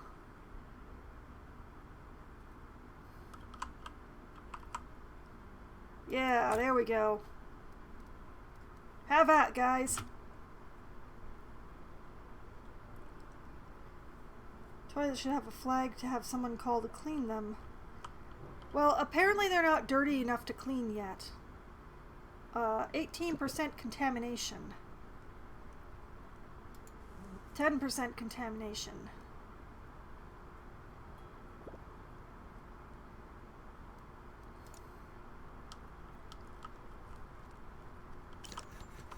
Oh, wait. Smoking salmon. Raided and pushed around by their neighbors. Apparently they had fallen asleep while working at the fishery, and their little campfire got out of control. Now the building is in danger of burning down, with today's catch still inside.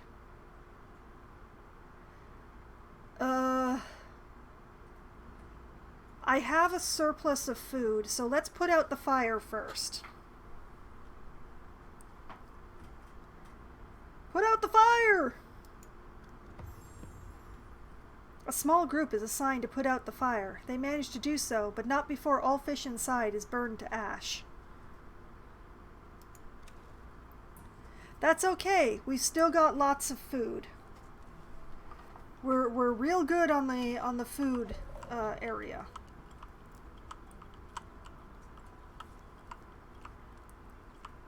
I have finished researching frontier outposts.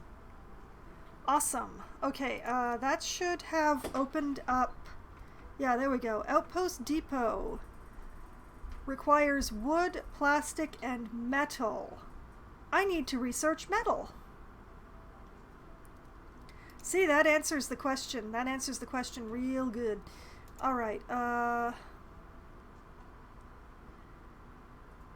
metal scavenging. Unlocks a scrapper building that allows scavenging metal scrap from metal deposits and turns them into usable resources. That is exactly what I want. So we're going to queue that as research, which starts with centralized repairs. Delegating the repairs in a large colony lets you focus on more important things. A maintenance depot automatically fixes damaged buildings and cleans contamination within its work area, provided it is staffed and supplied properly. There we go! So that's the thing I wanted anyway, so that's great. Okay, so should be gathering wood. Yes, we're gathering wood. We're gathering plastic. So the reason why the second medical tent was not getting built was because we'd run out of wood and I hadn't noticed. That is completely my fault.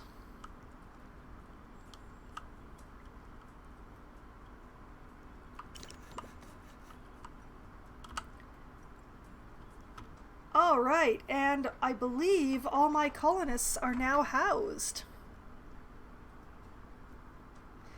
Yeah, it's just, there's a lot of things to pay attention to, and I'm not used to paying attention to them. What is this? Oh, milestones. Complete milestones to earn prestige, and unlock new decoration types. Difficulty level and completion speed affect the score. I got my first settlers. I'm a little town. I had my first birth. I sent my scientists into the world. It's all good. It's all good. Okay. Now, where am I at? 2 colonists are still irradiated. It still wants me to build a warehouse and a scouting tower.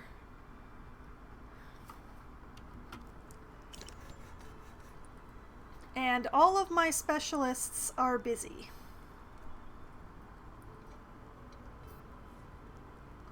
It's good.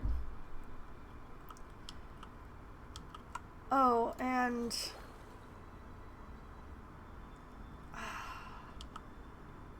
yeah, I really need that repair ability because okay. Repair the fishing pier.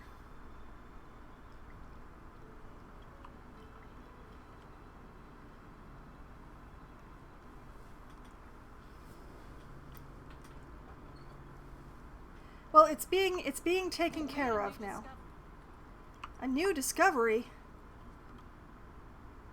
Oh, wow. Look at that. We already finished the repair thing, which means I could now build a maintenance depot.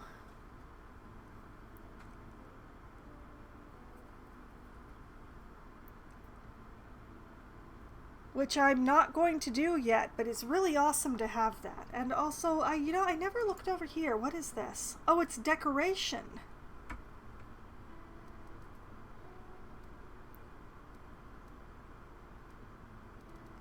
Oh, I bet you that makes the colonists happier. That sounds like a mechanic that this game would have.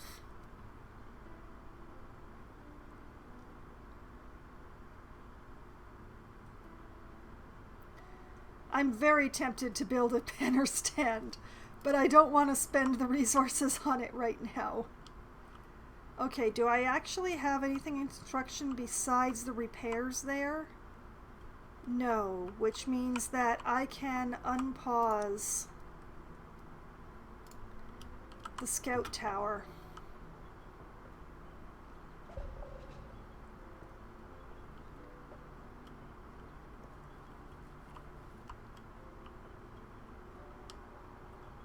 And hopefully I'll learn some more about what's over here.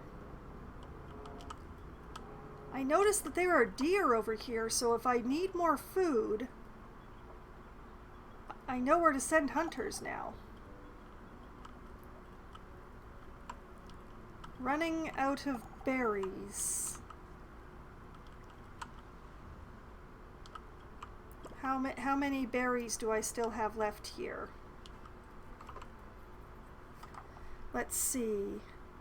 11, 9, 19.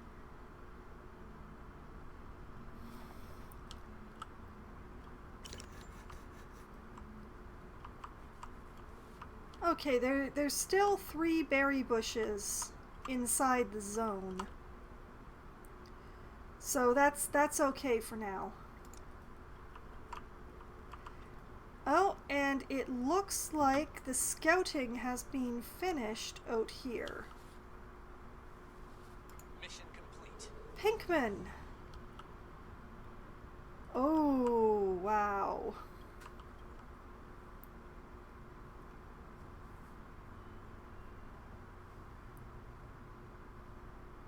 Okay, what shall I do with you, Pinkman?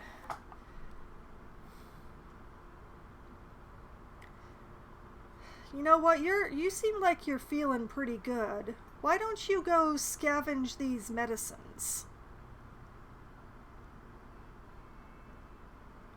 Going. And in the meantime, this is concerning. Okay, and Satoshi has also finished.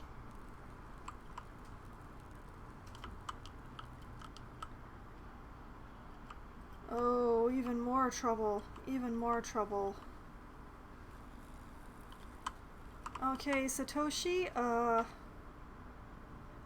you know what? Sounds good. Survey this area.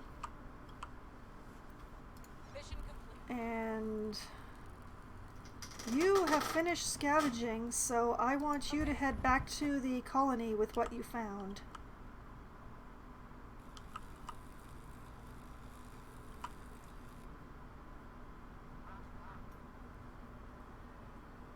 This is a little hazardous here, but antibiotics would be awesome. I'm gonna have to try to remember to keep an eye on him.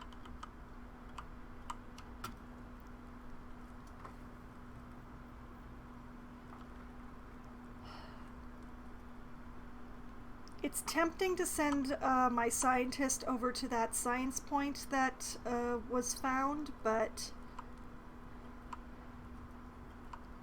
We've made a new discovery. We've reached a milestone. hey! What milestone have we reached? Reclaimed knowledge.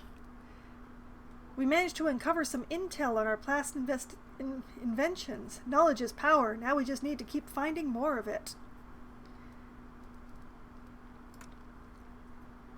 Okay. Now, the question is... oh, what do I want? What do I need? Is there anything here that increases water production?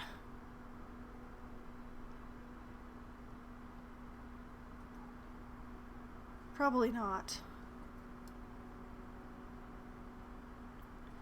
The gear around the icon means you need to build an outpost. Well, I need to gather some metal before I can do that, so that's going to be probably... I'm probably going to finally build that warehouse they're asking for first, and then I will build a metal scavenger. Harvesting, husbandry, aquaculture, infrastructure, water pipes, directed heat, pavement...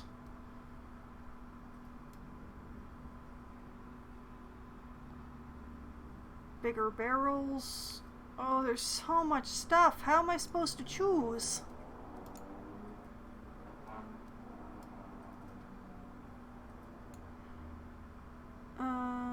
Bunk beds. Shelter space is at a premium, and some concessions to comfort might be in order to fit as many people as possible. Survival must come first, even at the cost of happiness. Uh-huh.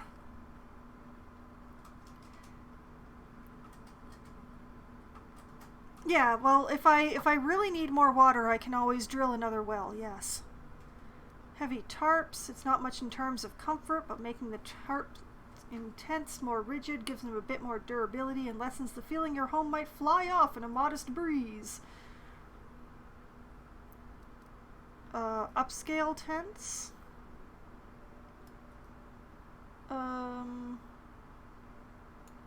Home improvement. Strengthening the walls of shanties against the forces of nature and human folly provides more happiness and lessens the impact of catastrophes.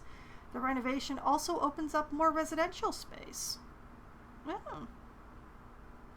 In communal living, getting people out of tents and into better housing takes some planning. A tenement houses several people within the same cramped space. A shanty gives more space per colonist, but is more costly to build. Both of these buildings are safer than tents and emergency shelters, and they offer better protection against radiation. I love how interior walls is a completely different upgrade. That's very charming. Oh, but what do I want?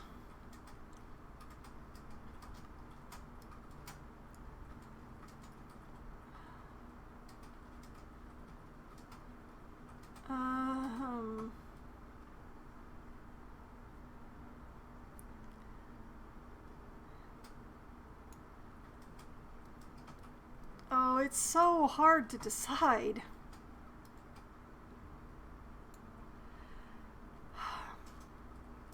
Maybe I should go towards basic farming so that we don't have to rely on berries?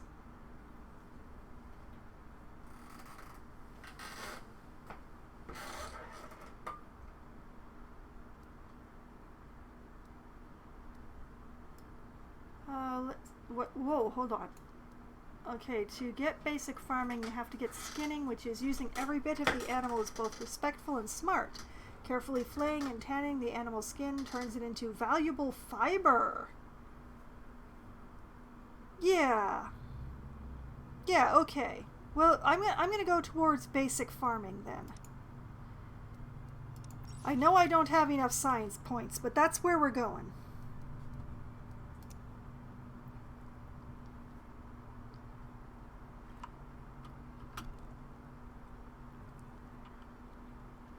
Okay, so going to build that warehouse they've been demanding, I guess. I'll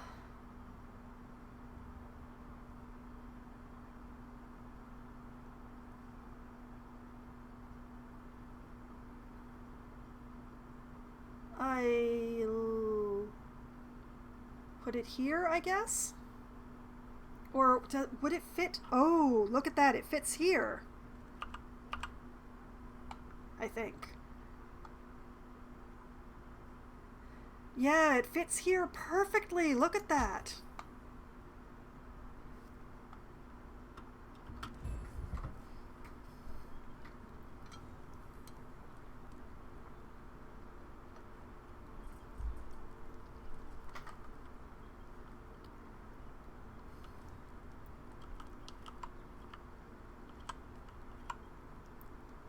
Okay, right. Nadia. Let's keep the specialists busy. Let's keep the specialists nice and busy. You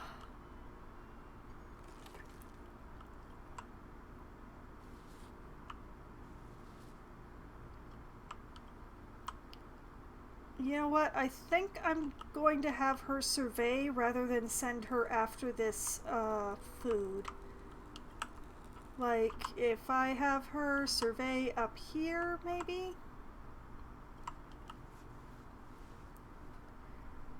Huh? Yeah, survey this sector.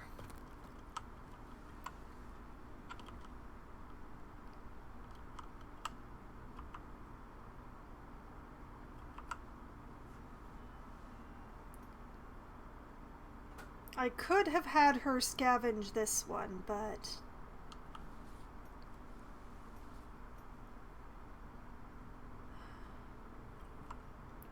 But I think I want to build the warehouse first. And I think when Satoshi is finished scanning this area, I'm going to send him after that science. It's worryingly close to the bandit camp. That's what concerns me a great deal. But...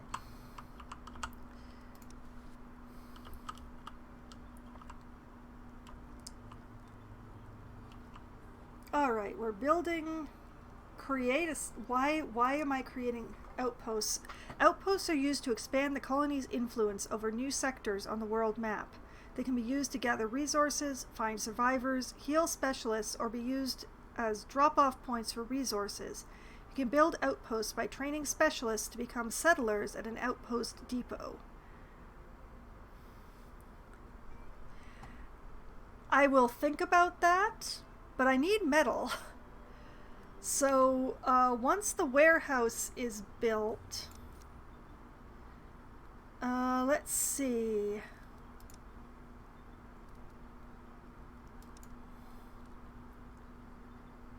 Gonna want one of these.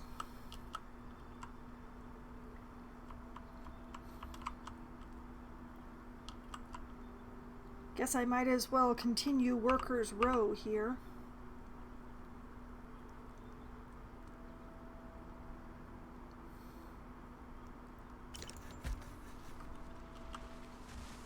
Okay, there.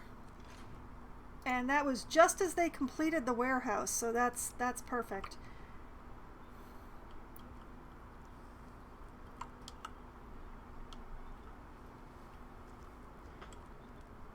Okay, and it's back to going slow again. Why?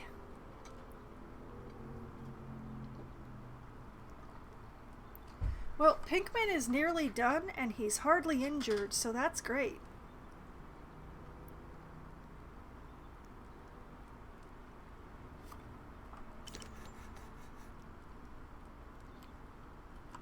Okay. We'll have to move the work area. Where is...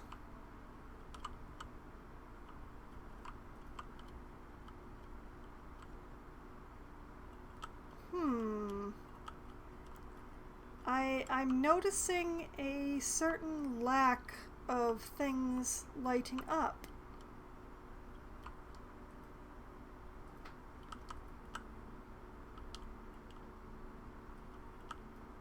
Is there no metal to scavenge?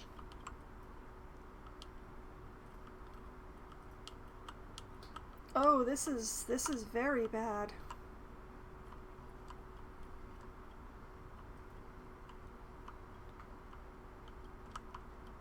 How am I supposed to get metal?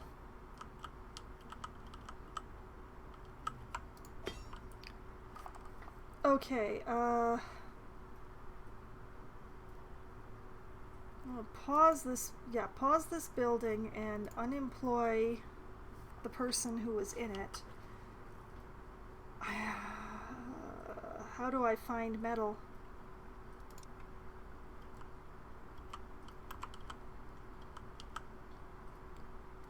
Is that something I missed?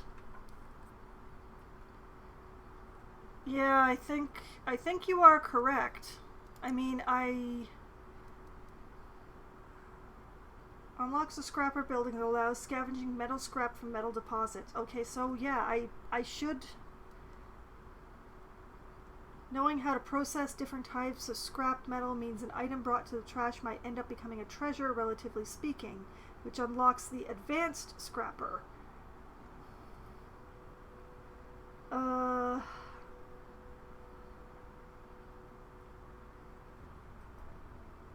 That's a nope.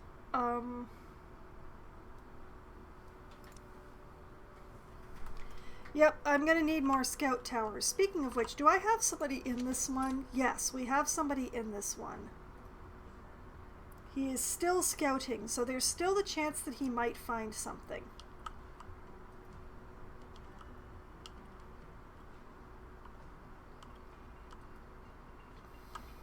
There is still a chance that he will find something useful. So I'll let that tower keep running. And then I'll drop another tower, like maybe over here somewhere. This all looks very interesting over here.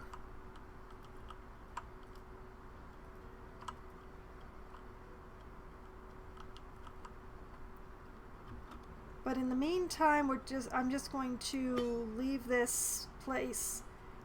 It's ready for when we find the scrap metal. That's what it is.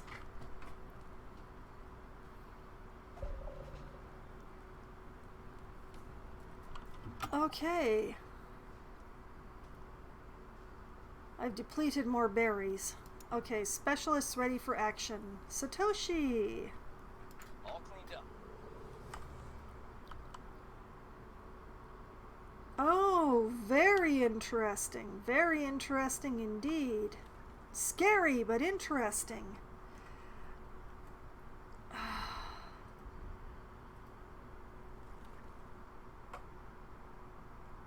If he just squeaks by that camp, is he going to get attacked? Or can I just send him after this science?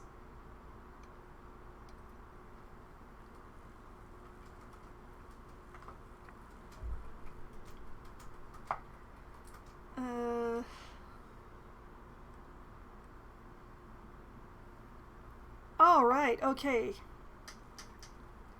Go for it, Satoshi. I believe in you. Right away.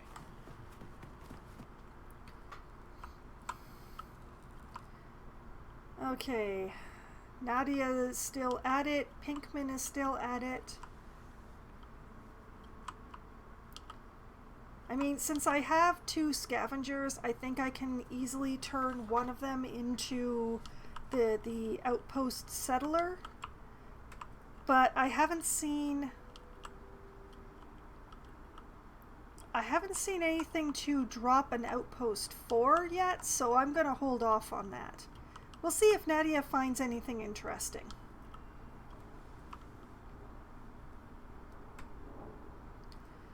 Oh, and look at that. It's given me the task of defeating a bandit. The dead rats. Weak bandits.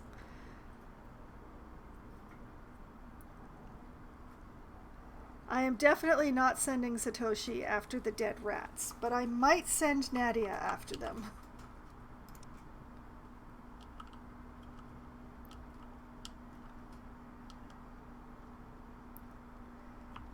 Sector info. Okay, I see. Okay. Controlled none. Hostility neutral. Biome is marshland. Outpost resources are survivors.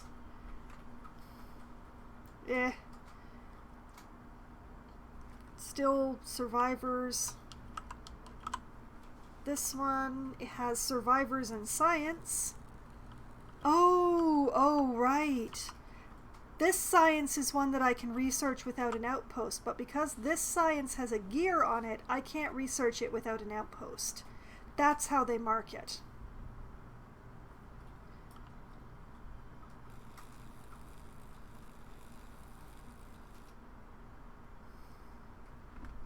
Giving you an idea of what the resources of a sector are. Yeah. Well, setting aside the wolf pack, in order to get the science from these hangars, I would need a research outpost, and that is pretty much the outpost research for this particular zone. So, but in the meantime, I'm going to make use of having both scavengers for a bit longer.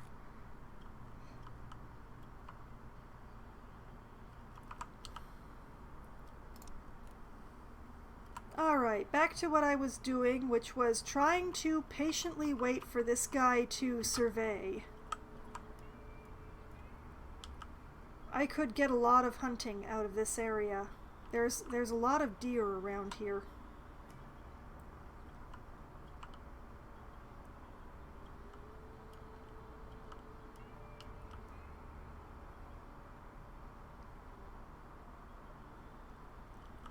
Okay, we're still scavenging everything over here. We're looking pretty good on that front.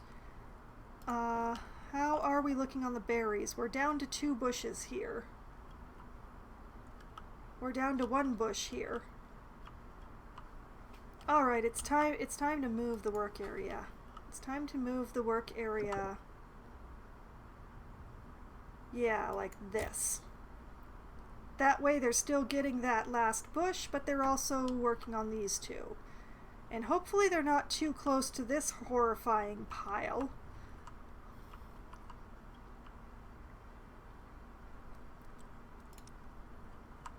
But yeah, I think the next place to drop a scout tower would be like right here.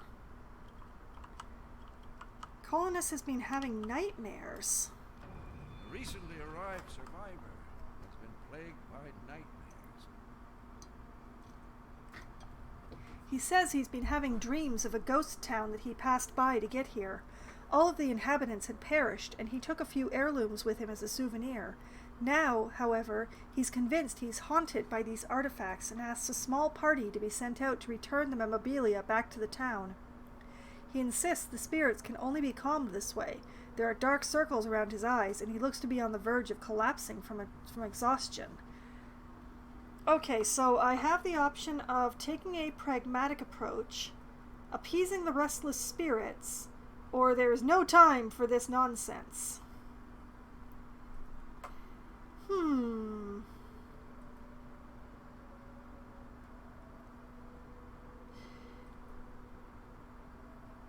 You know what? Let's appease the restless spirits.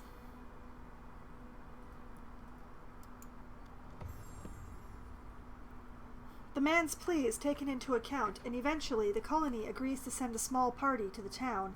The man joins them, and as they reach the ghost town, everyone's hair stands on end. The remains of people look like they were in the middle of an everyday life when things suddenly fell apart. Not even vultures circle the town anymore. The man places the things he stole in a pile and pays his respects. On the way back, the group finds a small stash of supplies and takes it with them. The man's condition seems to improve, and he begins sleeping normally again. Visibly relieved, he could get the weight off his shoulders. Hey, look at that! 45 plastic and 13 of components. Cool!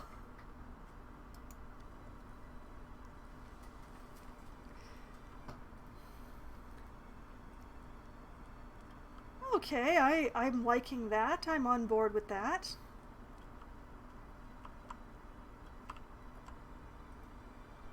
How are we doing over here? 85% surveyed. Haven't seen them. I'll admit, I don't remember... Oh, wait, what? The horizon starts turning from blue to toxic green, and the air seems to burn your lungs. These are the first signs of the impending danger. Intense radiation is a constant threat to colonists, buildings, and crops, withering and dying during a nuclear fallout. New seeds cannot be planted before it's over. Severe cases of radiation sickness and thirst take their toll on everyone. Harvest crops on open fields before they wither. Stockpile iodine pills to treat radiation sickness quickly. Build more medical facilities or assign more workers to existing ones to help those who are in need. And it sounds like it would be a good idea to build another well while I'm at it. Okay. He is still surveying. He's almost done. It looks like he has not, in fact, found any metal over here, but man, there's a lot of animals.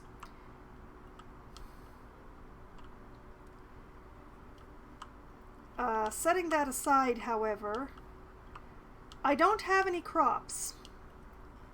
So that's not going to be an issue on that. But apparently I'm going to need some more medical tents. So, let's put in another medical tent here. And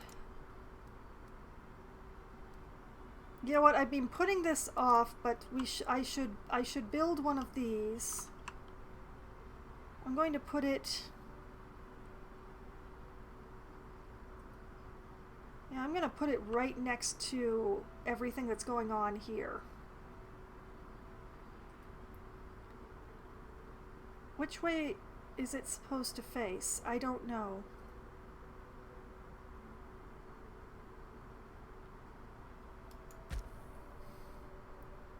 I think I just put that on top of my road. That's awful.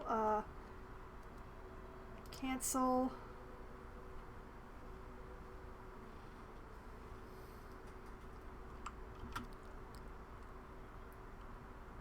Yeah, I did put that right on top of my road. I'm so smart.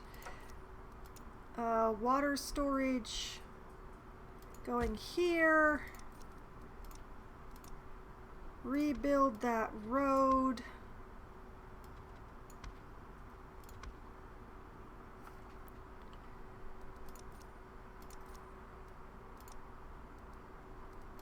Dig another well.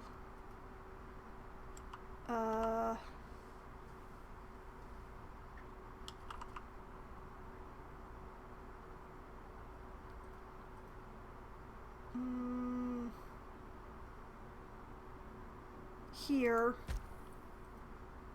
Whoops, lost another tree. That is awfully close to the pollution. I do worry about that. Oh, should I have the well further away from the pollution?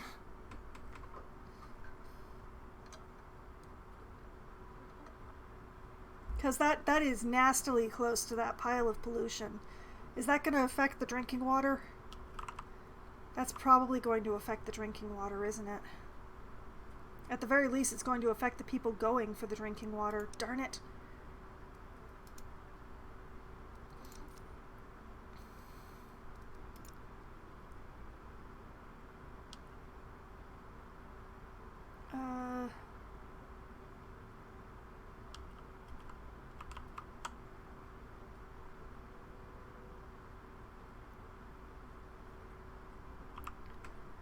Okay, yeah, so I actually want it to be, like, over here. This water doesn't touch that pollution at all.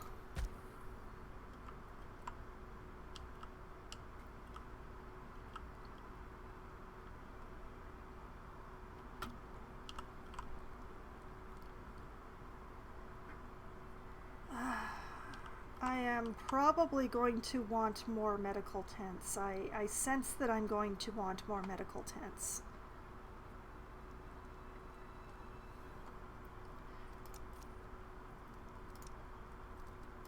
So let's... Why don't I...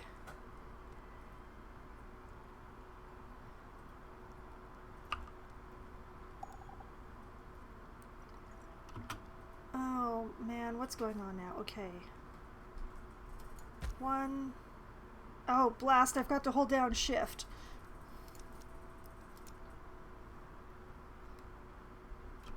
Two... Three... That's not as many tents as I have colonists, but... And... Road...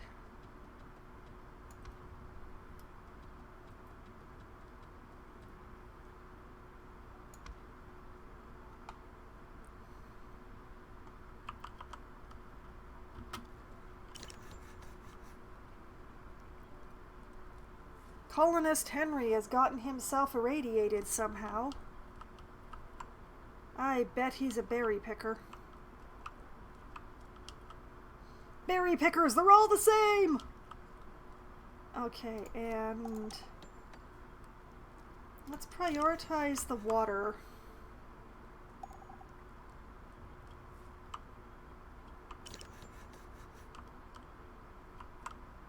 And they've run out of wood to gather. Where...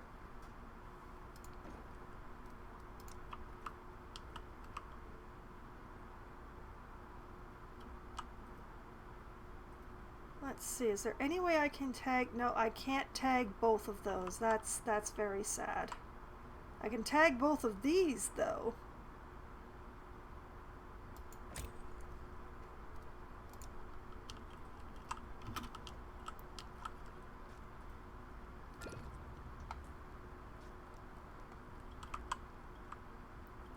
Several construction zones are lacking resources. Yes, because we're still gathering them. One of the specialists finished their job. Which one? Oh, Pinkman. Okay, we'll start with Pinkman. He needs to come home for a rest for a bit. Come home, Pinkman. And... Ooh. Ooh. So many interesting things. Okay, Nadia, if I send you after the dead rats...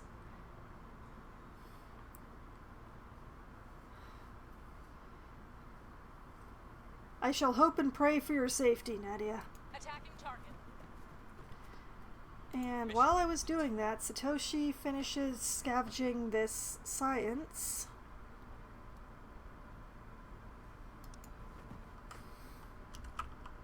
I'm not sure if he has to bring that home or not, so I'll bring him home. Consider it done. Everybody crossing paths with each other.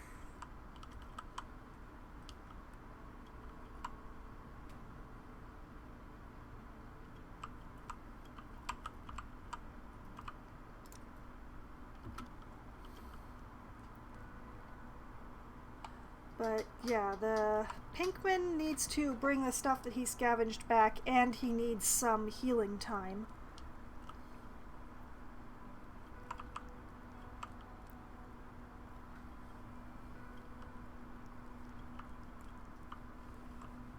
How are we doing with the scout tower?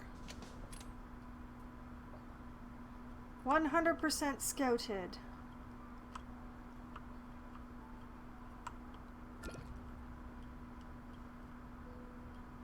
Oh, colonists are getting irradiated again. What a surprise. Okay, so if I just remove him from there and build another scout tower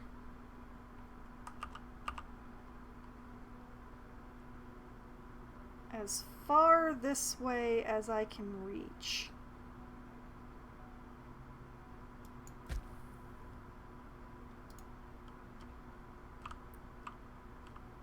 Where did I drop that well?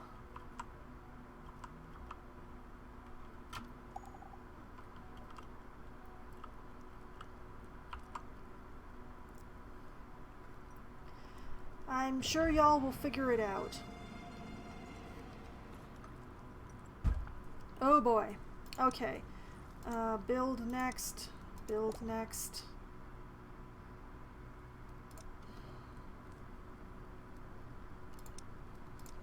Yes, I want that one, and then I want that one. And scout tower, I just want to pause you completely. This is very unhealthy. What do we have going on here? A visibly upset colonist is trampling around in circles, cheeks red from shouting, and eyes feverishly scanning the area around the stockpile. I'm sure I left it here. Here! He points to the ground. When questioned, the man claims he dropped a crate of food on the ground to get something to drink. When he returned, the crate was gone. Someone probably carried it to storage. Search for the missing crate. Accuse him of mishandling valuable goods.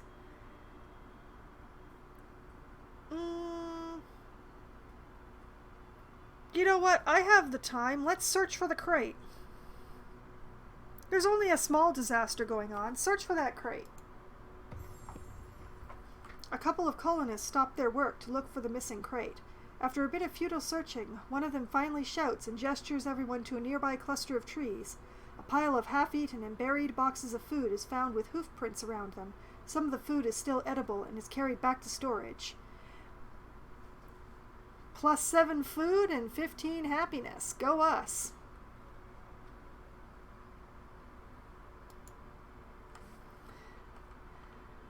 Oh boy, I don't like this color. This is a bad color. Did I actually finish that well? Where is that well? It was in here somewhere, isn't it? Yep. I finished the well. I finished the water storage, although it is getting contaminated. Lovely. I am definitely going to need more medical tents. This is awful. We've made a new discovery. They got that new thing figured out.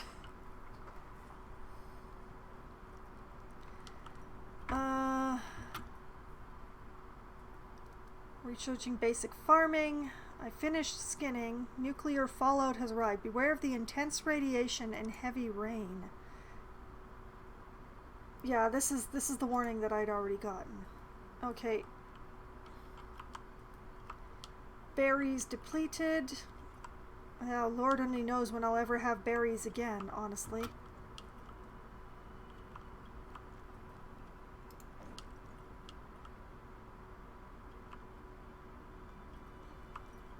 Harvest! Harvest like the wind! And here's Pinkman back again. And what do we have here? Recruit a specialist is available. This is a really bad timing, but might there be a fighter? A specialist approaches the gate carrying a backpack on their shoulders. Greetings! A little birdie told me about a nice settlement around these parts. Am I in the right place? The colony can recruit this specialist to join their efforts. It's another scavenger. She found her small and nimble frame. It's Sable. She found her small and nimble frame advantageous in scavenging hazardous buildings. On the other hand, people will try to take advantage of her size by walking over her. But thanks to her keen eyes, those efforts will quickly be responded with a fiery rebuttal. I don't need another scavenger. I really need a fighter, but 700 coin for a third scavenger, it's no. Sorry, Sable, you're going to have to move on. Get away from the toxicness while you still can. That's a shame. Who knows? Maybe we'll meet again. The specialist heads back into the wasteland with their gear.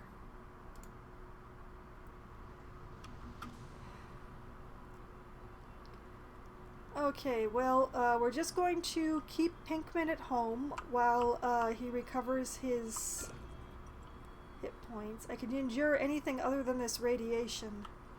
4 colonists are irradiated. 6 colonists. I still have enough medical tent for all of them. Colonist Zoe has mutated. Oh boy.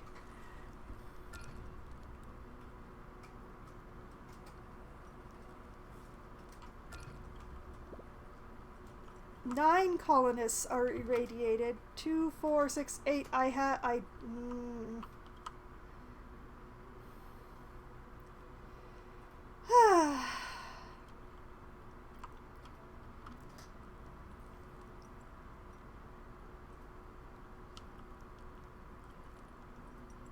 Of all the things, it had to be radiation. I've still got lots of food, but I am losing water. Should I put down another well?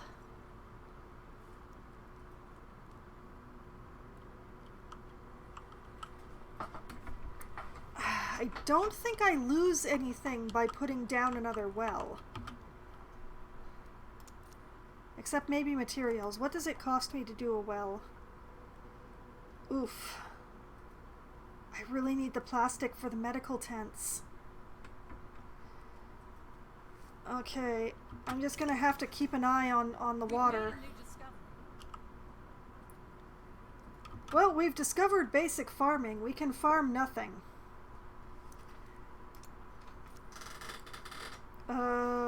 What next?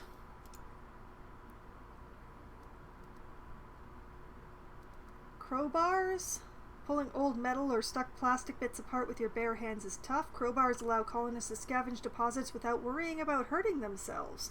Production speed plus 25%. Sure. Let's go for crowbars.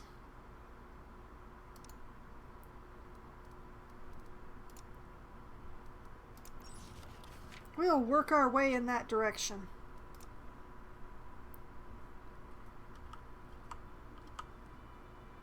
Okay, 8 colonists are irradiated and 1 is mutated, and I have 5 tents, so I have just enough. Prioritize that medical tent.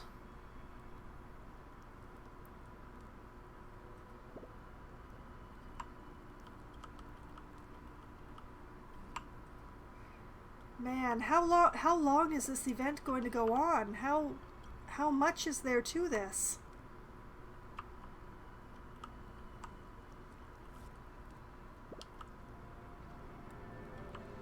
Oh, it's not that horrible French green color anymore.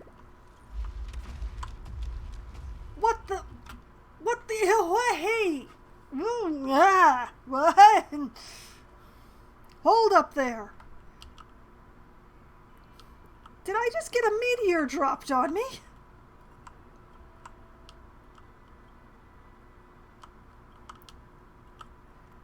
Okay, that was very unexpected.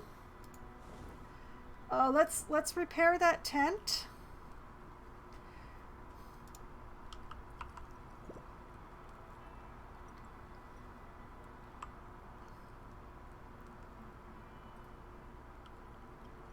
And oh, this is bad.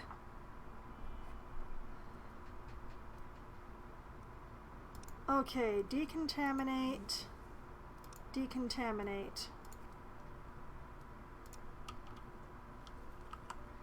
Okay, repairing that tent. Well, I had enough medical tents to make it through, but I'm gonna have 6 anyway. And I guess I can unpause this tower now.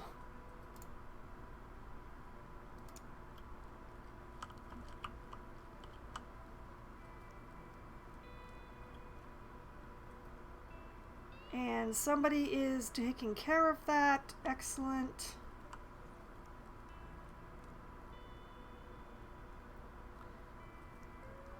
Pinkman is recovering. Nadia is injured, but she's doing okay, it looks like.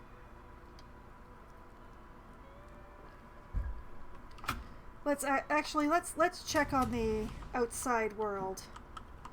Okay, Nadia and the dead rats are exchanging fire. Yes, I do intend to do that, although I don't actually have much for those workers to do, so I might just leave them in the tents anyway.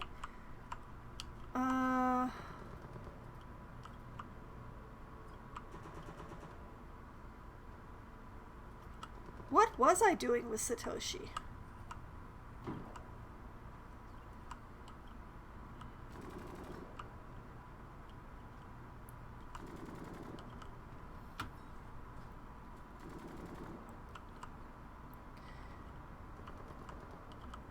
Okay, so Nadia and the dead rats are doing something. Satoshi is actually back in camp. Alright. We're going to have you do some more surveying.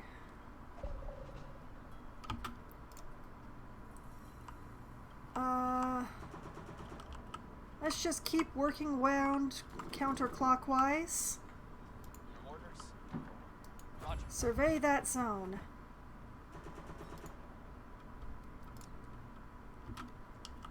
I feel so lucky at not losing colonists in that whole irradiation event.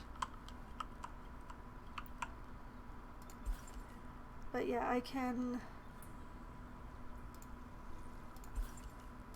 Let's pause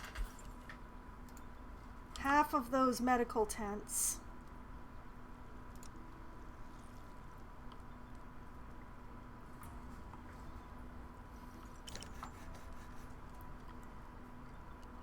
That frees up somebody to go to the scout tower. Hey, it's the same dude as before, this James guy.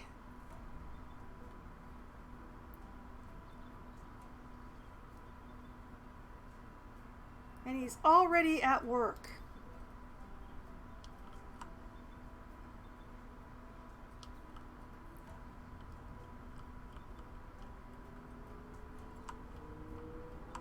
And hopefully there's some metal around here somewhere. There's gotta be some metal around here somewhere.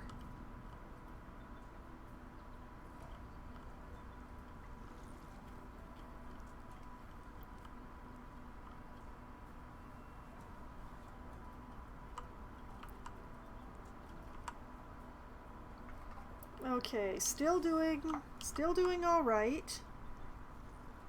Still got lots of plastic in the first and closest zone to gather.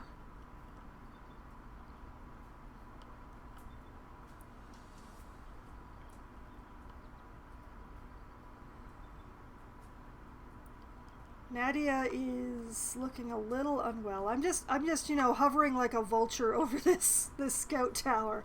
Give me metal. I can't build an outpost without it. Here, metal. Where metal? There metal? Anywhere metal?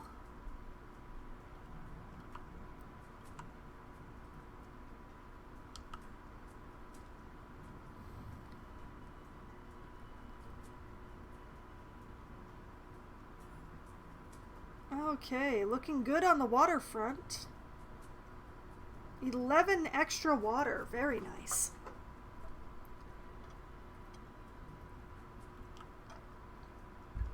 I get the feeling that maybe I would be able to scavenge concrete materials from this area, but I can't be sure.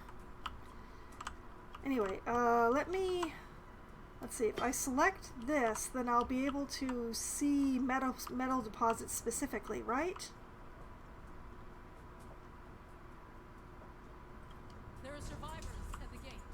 Oh, great.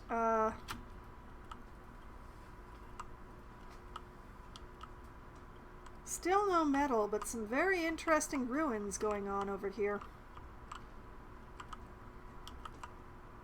Okay, well, stop playing with the scrapper. Survivors at the gate, indeed. Okay. Colonist Zoe is both irradiated and mutated. It's great. Alright, survivors at the gate. Ragged bunch shuffle slowly towards the gate. I know the government is still active. They're just waiting for us to get rid of the troublemakers so that they can roll over the rest. Alright, these are 3 adults, 1 child, and a scientist specialist. The scientist is Darius. One might think he hasn't even realized the apocalypse happened. This mild-mannered man doesn't seem to have much interest in anything outside the work he diligently pursues. Give him a room and halfway decent tools, and he'll be happy. So, oh wait, 3 adults, 1 child, and 1 elder. They come with 6 fish, 5 tools, 5 clothes, and 49 firewood.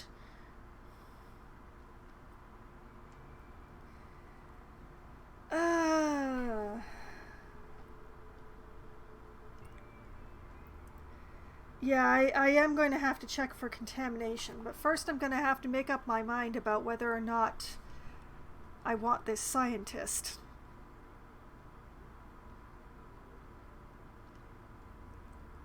I have 11 surplus water coming in at the moment, so I can, and I have like 200 and something surplus food, so I'm very good on that front. So I could take these survivors, but the question is, do I want this scientist? Like, I could turn around and just turn him into an outpost, but I still don't have scrap metal, so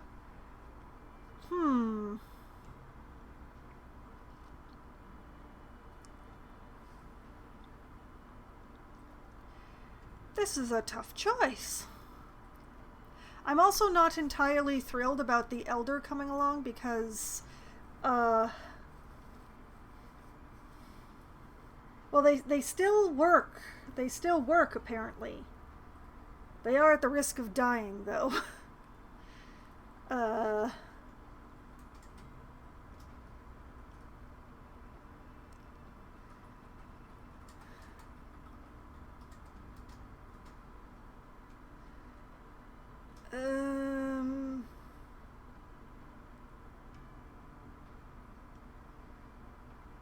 Six more mouths for a scientist, huh?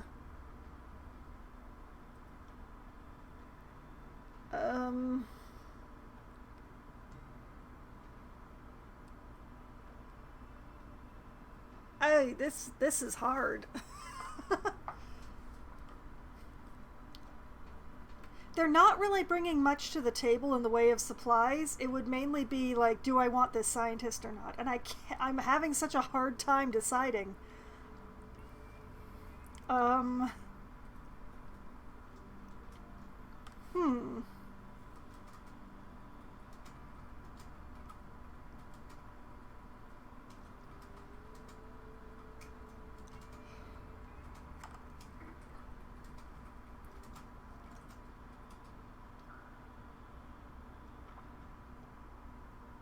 That's true, that's true.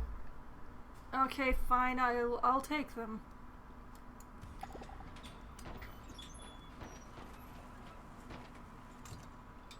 Did we just get attacked? Oh, that was over quickly.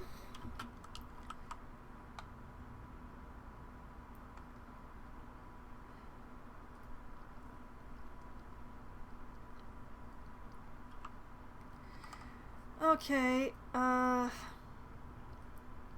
2 colonists are homeless.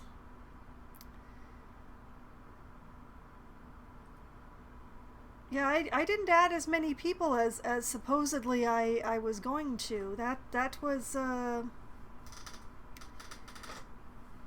interesting. But sure, let's build another tent.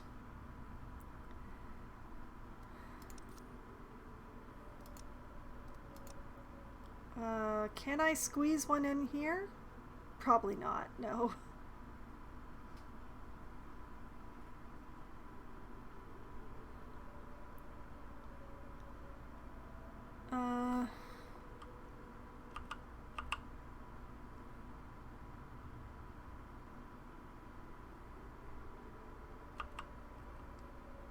I could put it here, but is that too close to the outhouses?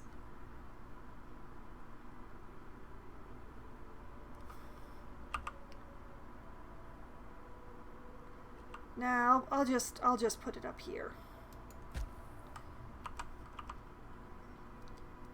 And extend the road.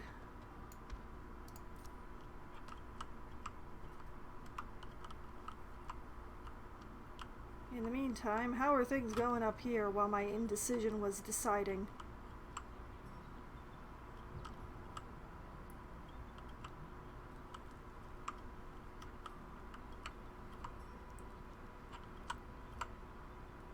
Alright, they're taking care of that.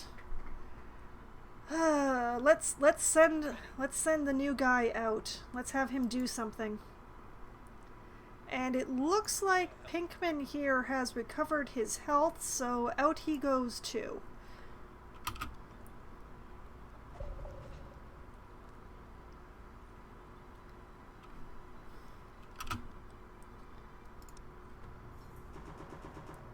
Oh, and in the meantime, Job done.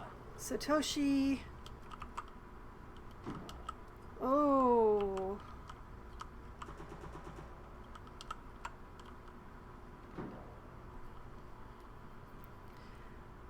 Well, you found it, so go for it, Satoshi. Going. Okay, in the meantime, how is Nadia doing?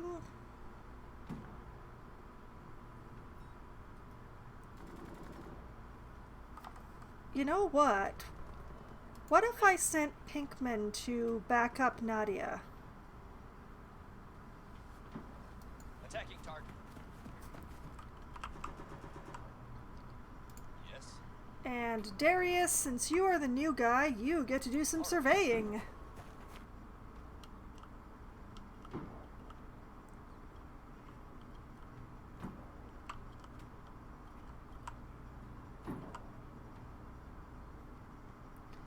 Yeah, that seems reasonable. Okay, now I needed to check the buildings for being contaminated. Let's see here. 11%, 1%, 11%, 10%, 5, 5, 5, 9. Doesn't matter. 35%. Oh no, wait, that's capacity. Doesn't say contamination on the food storage. Interesting. Doesn't actually talk about contamination on the storages at all. That's very interesting.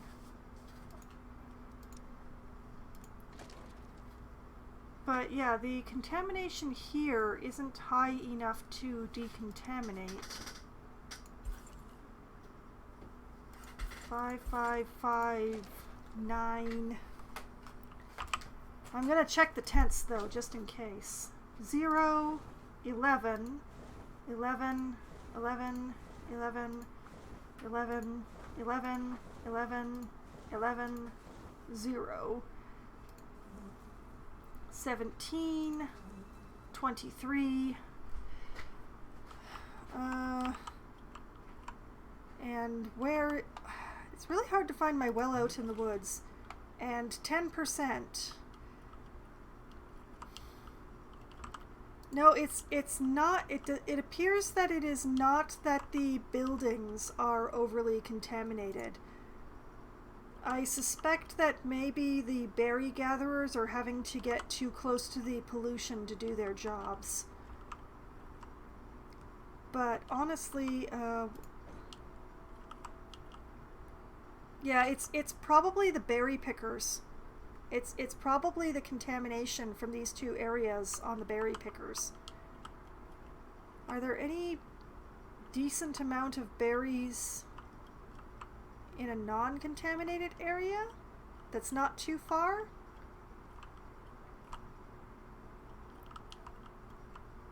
Well, there are these two bushes out here. And I don't see any contamination around those two bushes at all. So that's a possibility. I'd really prefer to deplete these first.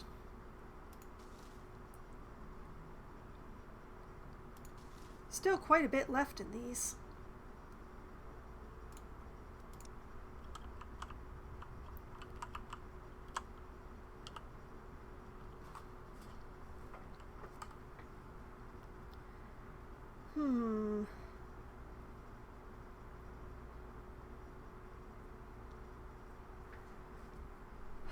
But yeah, I just, let's see here. I have 29 colonists.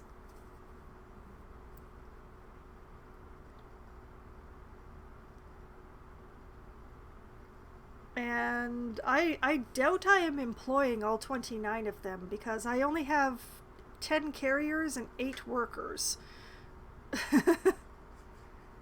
Although that is all but one of the adults, apparently. I was thinking about building a maintenance hut, but perhaps not. But I should check to make sure that I haven't pulled workers.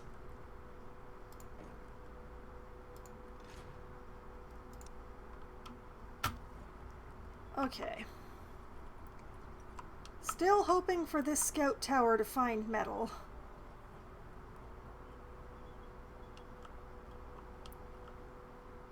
Not much luck on that yet. Colonist Hazel is mutated, but she's in the tent. She's in the medical tent being treated. So... Hey, I finally used up a pile of plastic. Or almost used up a pile of plastic. Oh, there's underground plastic there now. Great, I bet I have to research something special to be able to... But we still have this whole pile here, so I'm not too worried.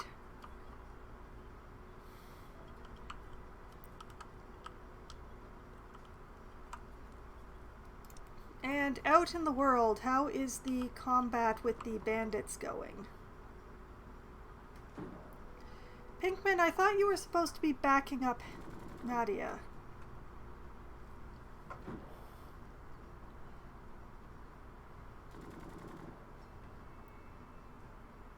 Okay, look at that. Nadia's winning. They're down to 12 HP out of their 60. I don't know why Pinkman isn't actually helping her. Pinkman. Not going to happen. What do you mean not going to happen? Can two people not do this?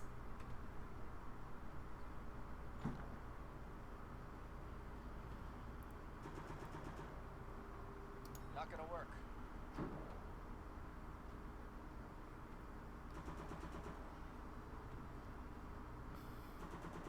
Well, that's just peachy.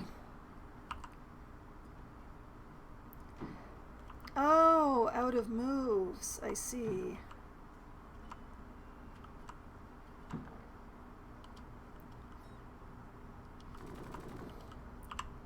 Yay, I'm smart.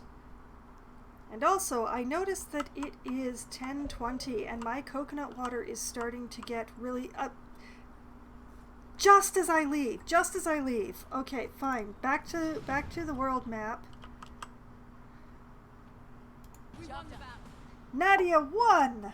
Hostiles have been defeated and we got one set of clothing that we didn't destroy in the battle.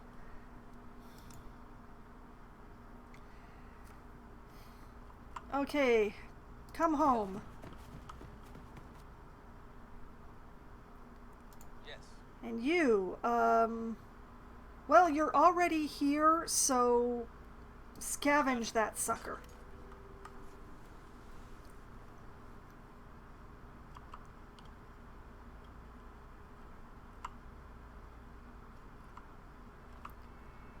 Oh, and you finished as well. Ooh, many interesting things. Many, many interesting things.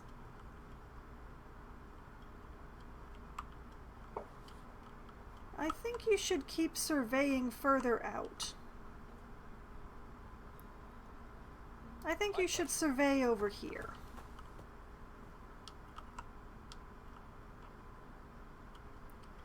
Nadia gets to come home for a rest.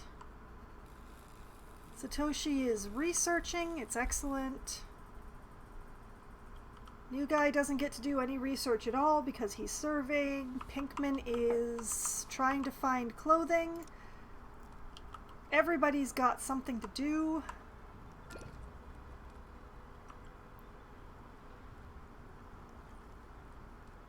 James is injured? How did you... You fell out of the scout tower, didn't you, James?